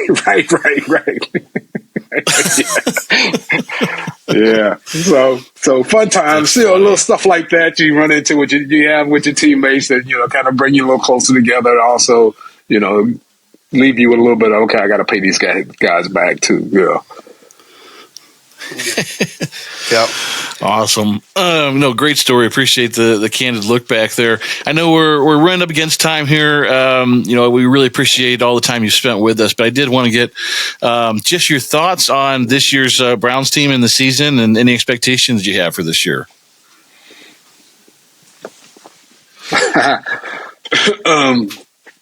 Well, I try to hold down the expectations, but I think they have a good team. I think they have a good team, and I don't want to jump off the cliff and say they're going to be the next Super Bowl champs, but I think they're going to surprise a lot of people this year. I don't think people are really expecting them to do that well. I know we're hoping Deshaun recovers some of his skills and his the way he played, in Houston. Everybody wants to see that come to Cleveland. But when you consider he's been out for quite a while, it's more of a exercise in patience. He's going to have to be patient with it. But I think it's going to come, and I think it's when he gets right and he starts playing the way he can, I think our offense is going to explode. And I'm very, very pleased to see how the additions to the defensive has really shored up our defense quite a bit. I think we're going to surprise a lot of people this year. They're not going to expect the guys to play the way that they're going to, and I think they're going to be lights out. Awesome. Nice, yeah. I mean, like you said, there have been improvements on both sides of the ball, so it's an exciting time. We're looking forward to the rest of the season, and hopefully you're right, and they are going to shock the world, and do something really big here. Kenny picked him to go 6-11 or something like that. We'll see. We'll see what happens. He's the old pessimistic Browns fan. I think I've just been burned too many times, you know. Well, I know what you mean.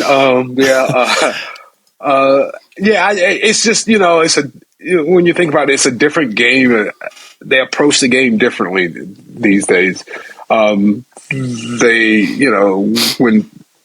I played, we came to training camp, we beat each other to death. So by the time we got to the regular season, we knew we were ready to play because we were practicing 100% against each other in training camp. These guys, they do it a little differently.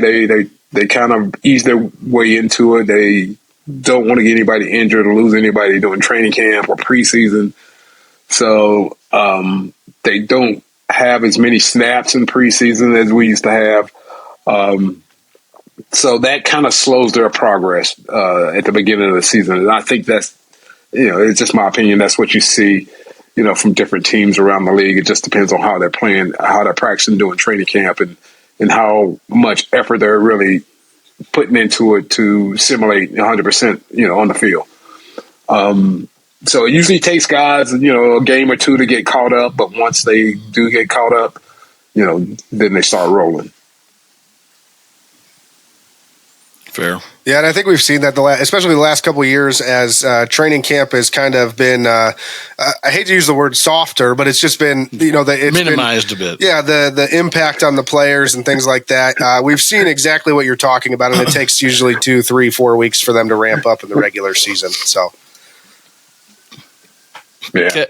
Kevin, I got one more rapid fire for you. Okay. You in your prime or Nick Chubb, who wins? Wait a minute, say that again. I said, so you or Nick Chubb in your prime, who wins?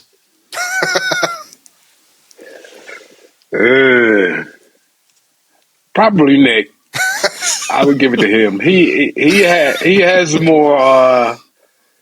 more breakaway speed than I had. Once Nick gets out in front of you, I don't think you're catching him. So it's a humble answer. Yeah, he's an impressive guy. So it's hard to pick against Nick Chubb. Yeah. Hey. But no, listen, Kevin, we really appreciate your time. Go ahead. Yeah, I was going to say Nick's my favorite guy, my favorite player on the team. So hey, I gotta show him some props. We're with you. Yeah, us too. We can't stop talking about Chubb here. But no, I like I said, we really appreciate your time. It's been an absolute pleasure. We won't keep you any longer, but we will probably be catching up with you on the Fan Cruise in March of 2024. So again, Kevin, thanks for joining us. We appreciate it. All right, guys. Thank you for having me.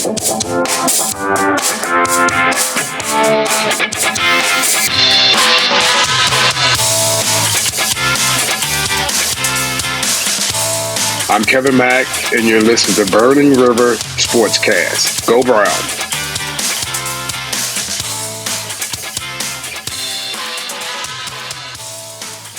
Man, good time talking with Kevin Mack, huh? Kevin Mack. That's my dude. Kevin. That's what you were telling me. That's how you spell his name. Yeah, Mack, the Mack Truck. Yeah, Kevin Mack. Look, I'm looking forward to seeing Kevin Mack on the cruise. It'll be a good time. He looks like he's ready to go. There's just so many good alumni on this thing. Like, I thought, first year we're doing a fan cruise, we'd probably throw a few names out there. Maybe you know some, maybe you don't, whatever. No, it's like an all-star lineup of alumni that they're bringing out. And it's awesome because it's guys from the past teams that were great and teams that we grew up with that we watched. Yeah. So it's a good mix of younger guys, older guys, and they all just have incredible stories. I mean, some of the things that these guys have told us so far, like I've been absolutely blown away by. So I can't wait to get on this big boat and hear all their big tales. I'm a little scared still. I've never been on a cruise. I'm not scared that anything's going to happen. I've just never been on a cruise. Once the cruise is over and we're headed back to port, I'm definitely pushing you overboard. Thank you. If I fall off the cruise, even if we're just in port, you fall off, it's like 100 feet to the water. I'm going to get really hurt. Oh, yeah, you'll probably die. Thank you. He just on air said he's going to kill me when we get back to port. I think you got to break the tension of the water. So you got to have something fall before you hit. And Is that the key? Yes, I believe that's the key. This is why we're bringing Bone Man. He can save our lives. Don't all things fall at the same velocity? Yeah, but if you throw it in front of you. How small does this thing have to be? Like a pebble? It needs to create a ripple in the water, break the tension. I got to carry a pebble with me. Like when Olympic swimmers have the fountain running.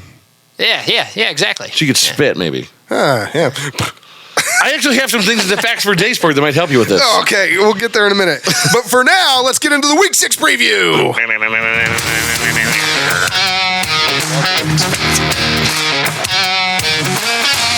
All right, guys. This week we have the San Francisco 49ers, and I know you're dreading it just as much as I am because this is going to be a tough one to preview. I mean, tough as in, like, we're probably all going to say they're going to lose. But let's back it up a little bit. Kenny, you got any matchup previews or opposition research for us?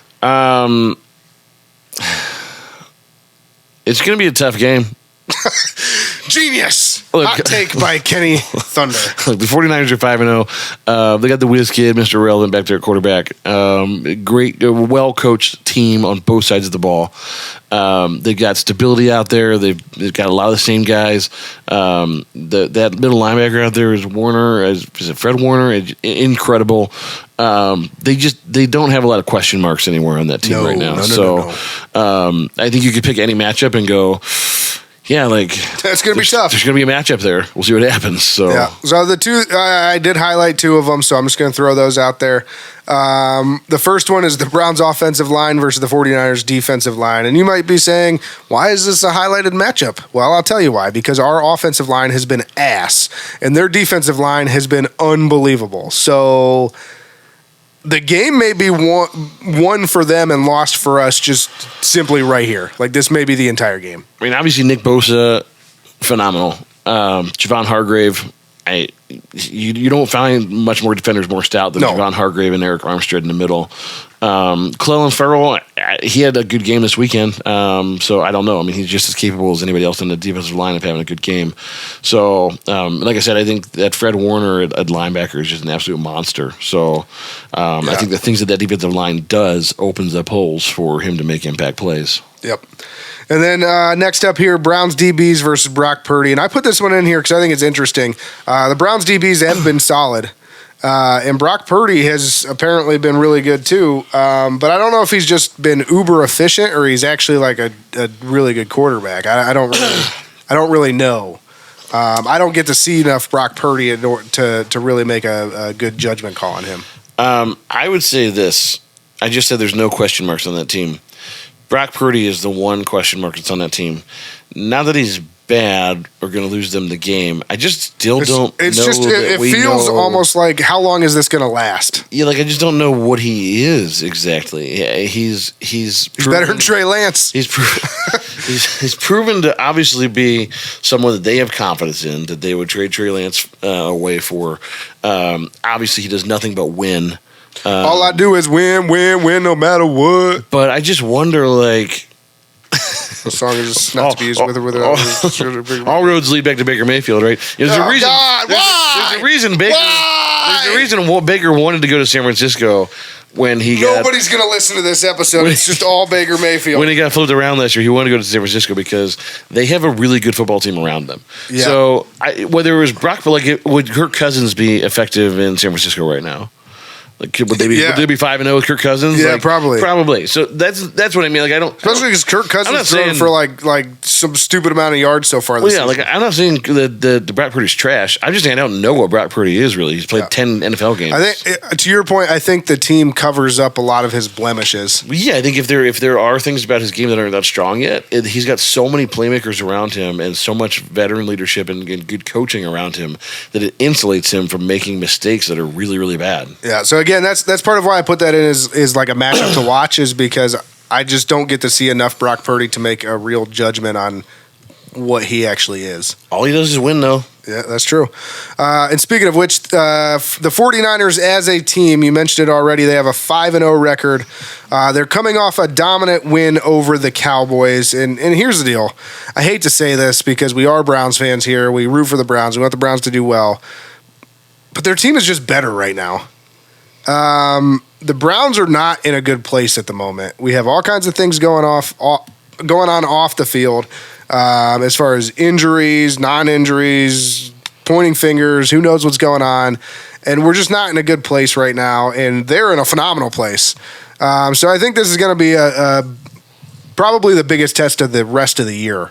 And it could be a real turning point in the season, one way or the other. I think if they can somehow find a way to win this one, it can potentially catapult you into starting to win more games and helping you take that next step. Well, and what I said at the very open was, like, is this the first real measuring stick game of the year for the Browns? Because we've heard ad nauseum, best team on paper. Like, here you go, you get the opportunity to play against one of the best teams in the NFL. This is clearly one of the premier teams. Right now, this is clearly the best team in the NFL. So how you stack up against this team, position by position, and output versus output, like, this is going to determine, at least for a little while, like, how good this team actually is and how far they can go.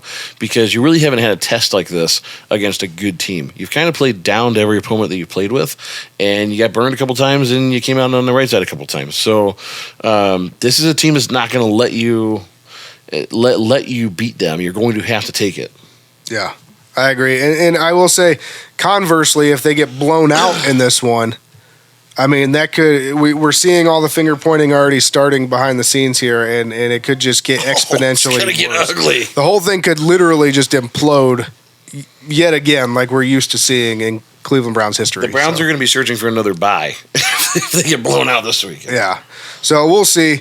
But before we move on here and get to our picks for this game and the rest of the AFC North, Kenny, what's the injury report?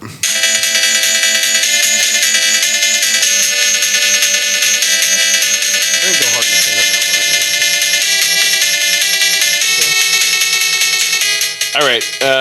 Injuries. Obviously, Deshaun Watson, who we talked about, no one knows. Today, he's listed as out. So hopefully that changes as the week goes on, because it could really be not a good scenario for DTR. Dude, if DTR has to play this team, if DTR plays this team, he might die, and two, if he might never play football again. He might just be like, I'm done. If he survives and wins, though, he puts his name on the map forever.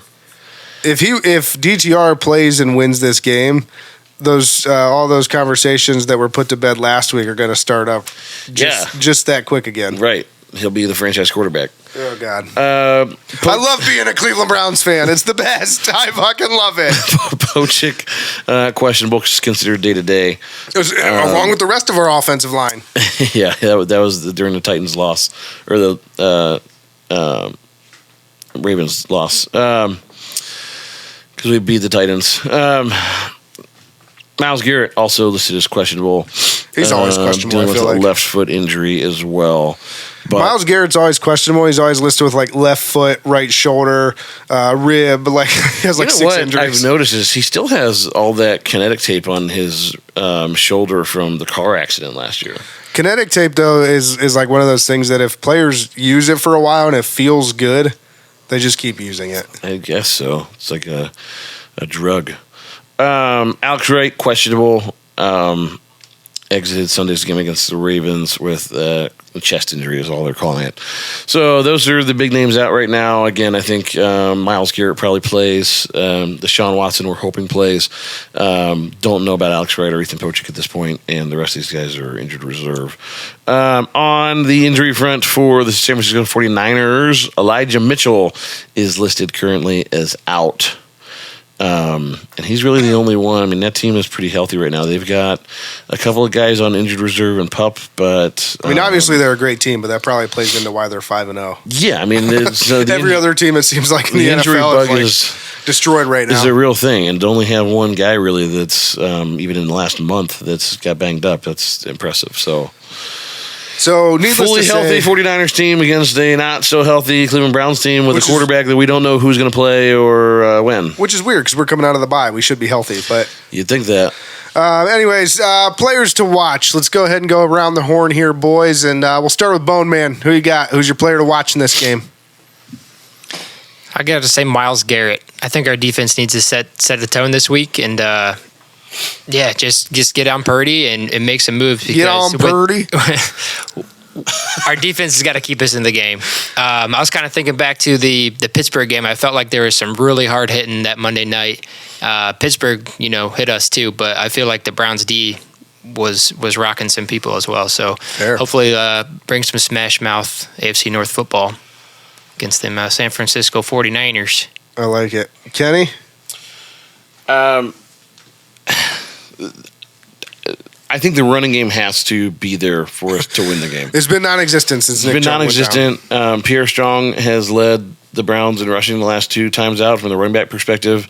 I'm going to go with Pierre Strong as my player to watch just because he's our leading rusher apparently. Question mark? If Kareem Hunt ends up getting the bulk of the carries, then he'd be my player to watch.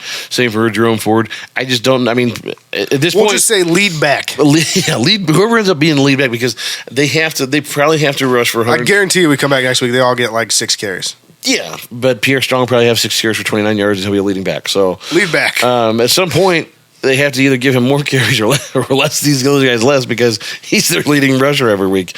I'll stamp it. I'm going Pierre Strong. I think he's going to have a big week. I think they're going to finally figure out, hey, this guy has some wheels, and I think he goes for 110, 115, and it puts the Browns in a position to win this game. What? I was not expecting that. I'm a little shook. Listen, I'm going to be boring here.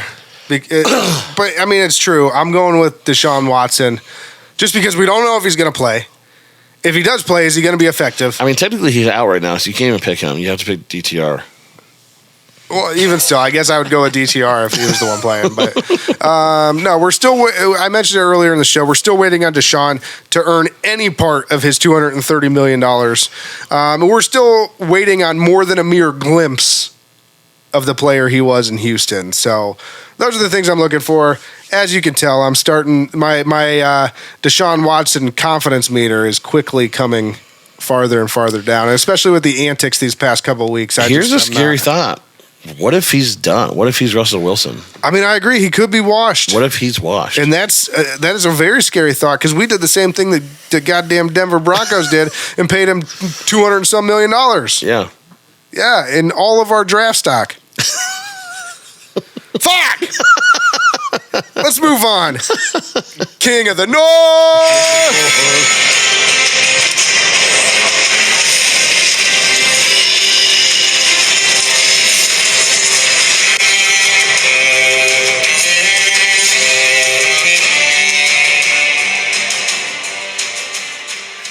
All right, so in case anyone doesn't know by now, this is our year-long AFC North Pick'em competition. At the end of the season, whoever comes in last place gets punished. In the offseason this year, Kenny, who was in last place last year, had a gross of eggs thrown at him by fans in the Muni lot before a preseason game. We have not figured out what the punishment will be this year, but we will soon, and we will let you know. We're taking suggestions if you have them. Call into the Hot Take Hotline and leave that on there. It will be gross. But yeah, so with that, let's go ahead and jump into things here. We've all had a lot of bad picks this season. But I've had the least amount of bad picks out of everybody, so there's that. Let's go ahead. I think this does go to show that the AFC North is hard to predict. It's true, but this year especially. I will remind everyone of the records before we make this week's picks. My record sits at 6-8. Bone Man is at 5-9, and Kenny is at 4-10. How's it feel being on bottom? We're coming back this week, though. Come back? Coming back. If I wanted to come back, I would have wiped it off your forehead. I would have wiped it off your mom's forehead. Seriously, again? Cindy. Andrew dropping her name. Wow. After that. Cindy Jams, where are you?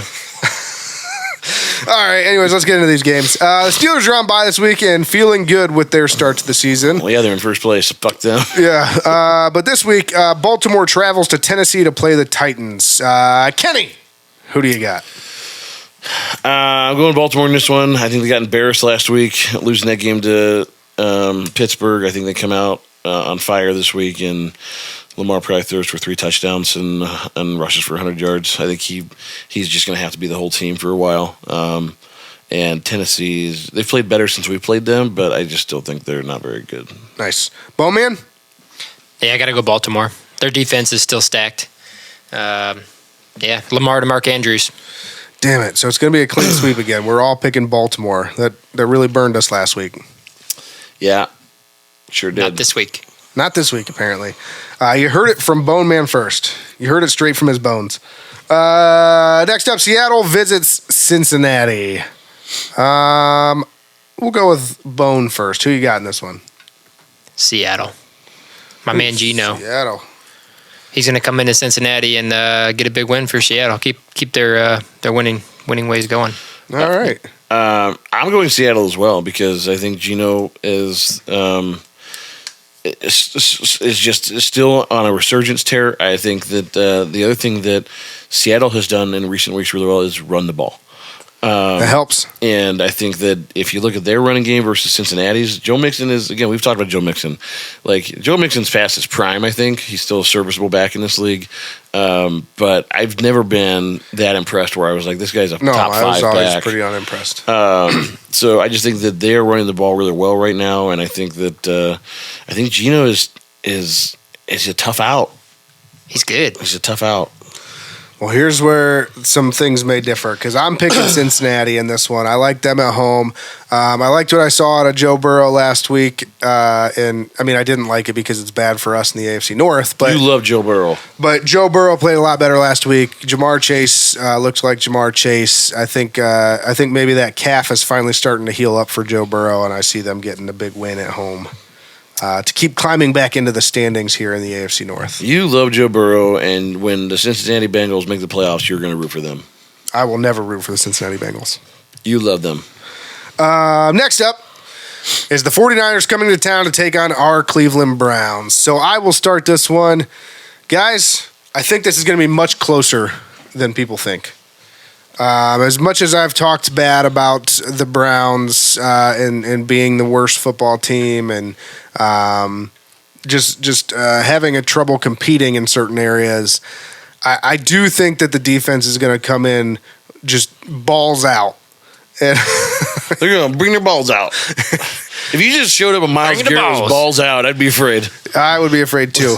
Myles, put your balls away. I think Myles Garrett and that front seven is going to put pressure on Brock Purdy, and I think that they're going to rattle him a little bit.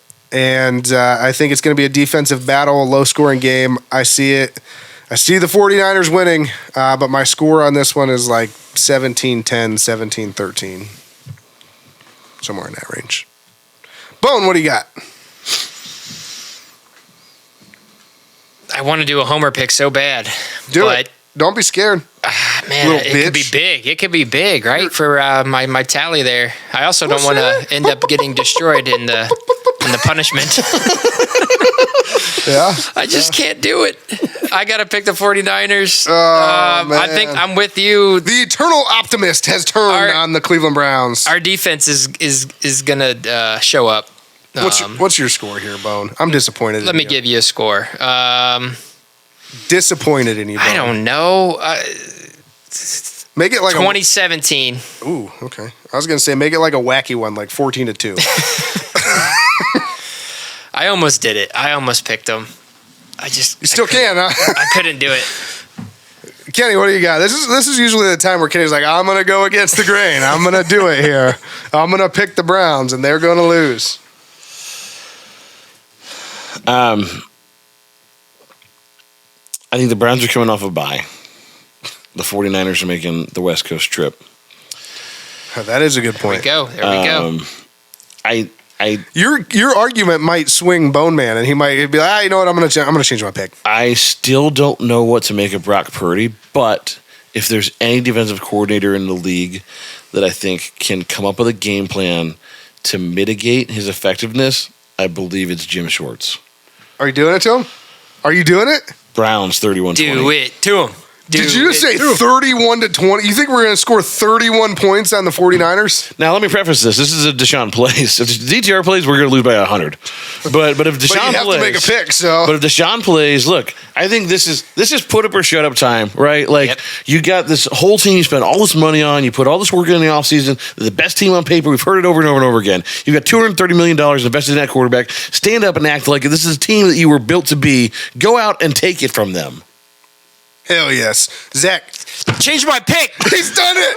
Hell yes. We got Browns 2017.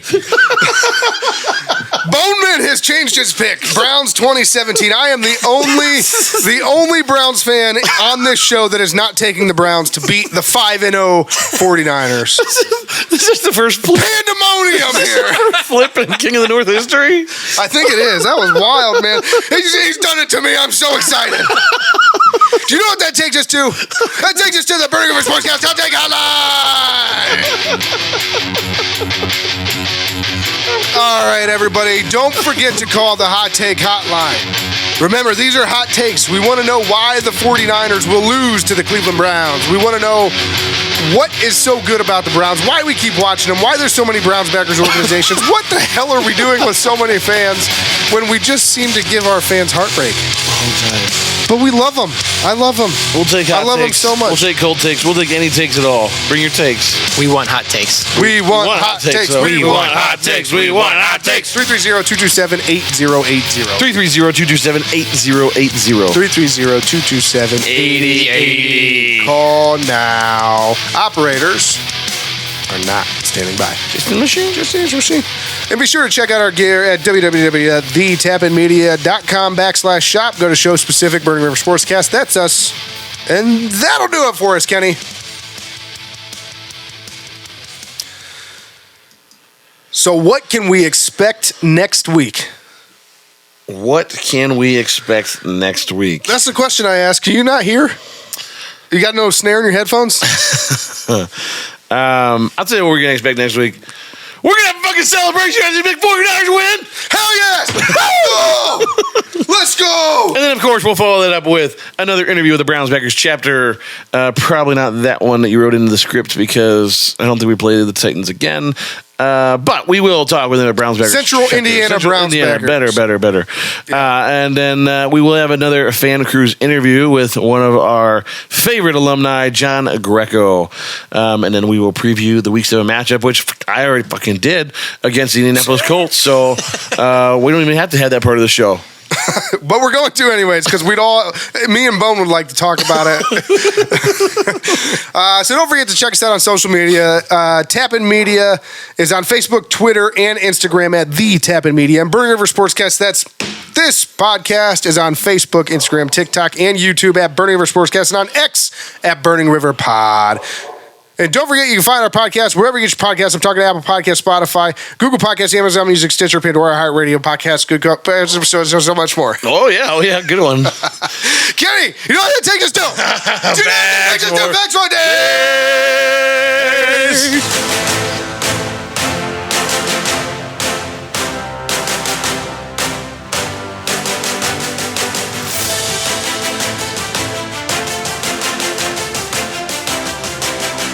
Hit me with some facts. Facts for days. Remember we were talking about when I threw you overboard and you need to get to the ocean? The tension. Then Zach mentioned you need to break the tension in order not to die. Yeah, okay. I have a couple of facts for you here. What's the first one? These are all about different speeds at water which balloons. Things leave your body. Oh, okay. So fact number one, a cough can travel as fast as 50 miles per hour Woohoo! and expel almost 3,000 droplets in just one go. That's one of those big ones where Yeah, so as you're falling from the top of the cruise, you can just give it a 50 miles an hour might make it down there fast wow, enough. incredible. If that doesn't work, number 2, a sneeze can travel up to 100 miles per hour and create upwards of 100,000 droplets. Oh, goodness gracious. That's how the COVID spread. That is how the COVID spreads. 100% that's how it spread. It did not spread, number 3. And number 3 is the only one that I would not recommend on your way off a cruise ship into the ocean. What is it? The point of ejaculation, sperm are traveling pretty fast, approximately 28 miles per hour. In order to get that out in front of me, I would have to go so fast on my way down. Just wank it out, man. They are very quick, though. You're under a lot of pressure at that point, too. 28 miles an hour. You'll get a speeding ticket in the school zone. And then once they're inside a vagina, they can move even more quickly. Within 5 minutes of ejaculation, your sperm may have already entered the fallopian tubes. It's over for you. It's over for you. But I don't recommend ejaculating on the way off a cruise ship because it's hard pass. 1, it'd be difficult to do, and 2, it'd be difficult to do. The sneeze is probably your best bet if you can, because this travel fast and have a bunch of droplets. So definitely breaking the surface tension of the water, thus protecting your innards, your skeleton, and all your bones. Oh, okay. Wow. And don't just be a part of the problem, be the whole problem. And only you can prevent river fires. Burning Rivers Sportscast! Burning Rivers! Burning Rivers! Burning River Sportscast! Burning Rivers! Burning River! So many fluids leaving your body. That's what we bring to you on the Burning River Sportscast. How fast can you spit? Yeah. Well, you know, while we have the crew here, I mean, let's figure that out, you know? Who cares? How fast can you spit? Burning River! Burning River! Burning River. Per hour? Radio voice, I like that. Burning River. There once was a burning river. You can spit over 19 feet in 5 seconds, so do the math. Yep. That's fast. Burning River! Burning River Sportscast. Stop tapping me over there. Browns fan cruise and a Burning River Sportscast. What better combination could you possibly think of? A little scared still. I've never been on a cruise. I'm not scared that anything's going to happen. I've just never been on a cruise. Once the cruise is over and we're headed back to port, I'm definitely pushing you overboard. Thank you. If I fall off the cruise, even if we're just in port, you fall off, it's like 100 feet to the water. I'm going to get really hurt. Oh, yeah, you'll probably die. Thank you. He just on air said he's going to kill me when we get back to port. I think you got to break the tension of the water. You know, so you got to have something fall before you hit. And Is that the help. key? Yes, I believe that's the key. This is why we're bringing Bone Man. He can save our lives. Don't all things fall at the same velocity? Yeah, but if you throw it in front of you, how small does this thing have to be? Just, you know, like a pebble? It needs to create a ripple in the water, break the tension. I got to carry a pebble with me. Like when Olympic swimmers have the fountain running. Yeah, exactly. She could spit, maybe. Motorboat? You play the motorboat? You motorboat son of a bitch. You old sailor, you. Now, let me preface this. This is a Deshaun plays. If DTR plays, we're going to lose by 100. But if Deshaun you have plays, to make a pick, so. But if Deshaun plays, look, I think this is put up or shut up time, right? Like, you got this whole team you spent all this money on, you put all this work in the offseason, the best team on paper, we've heard it over and over and over again. You've got $230 million invested in that quarterback. Stand up and act like this is a team that you were built to be. Go out and take it from them. Hell yes. Zach. Change my pick. He's done it. Hell yes. We got Browns 2017. Boneman has changed his pick. Browns 2017. I am the only Browns fan on this show that is not taking the Browns to beat the 5-0 49ers. This is the first pandemonium here. Flip in King of the North history. I think it is. That was wild, man. He's done it to me. I'm so excited. By the way, I want my foreskin back. All I do is win, no matter what. There's a reason. God, why? There's a reason, Baker. Why? There's a reason. What do you mean funny? Funny how? How am I funny? The weather outside is weather. Erroneous on both counts. Oh, Lord. You thought we were thin on the offensive line, right? Those are pretty heavy guys. And I mean, like thin, like as in we were. I hate you. Shut up. Wow. But damn. You know why, mister?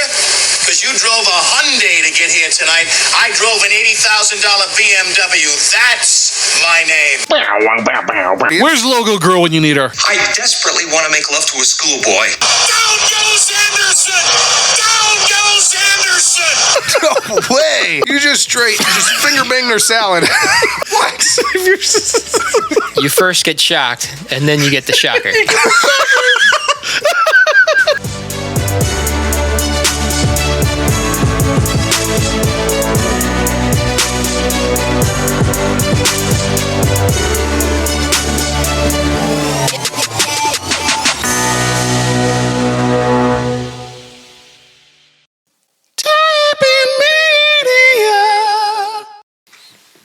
Today's episode was brought to you by Towpath Rum. Towpath Rum, silver rum made from the highest grade molasses. Distilled 3 times in a copper pot still, this rum is designed to be the backbone of a great cocktail. So good you can drink it by itself. Available locally in Northeast Ohio and online in 44 states. Towpath Rum.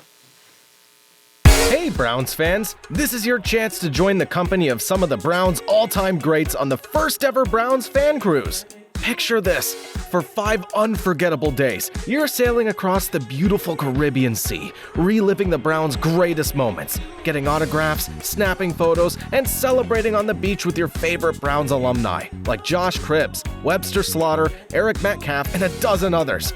Book now and take advantage of our easy, budget-friendly payment plans on this once-in-a-lifetime, all-inclusive cruise adventure. The clock's ticking, Browns fans. To book your cabin and for more information, visit brownsfancruise.com or call 216-284-6472 today. Browns Fan Cruise, where diehard fans and Browns alumni come together for the trip of a lifetime. Don't wait, secure your spot today, and go Browns!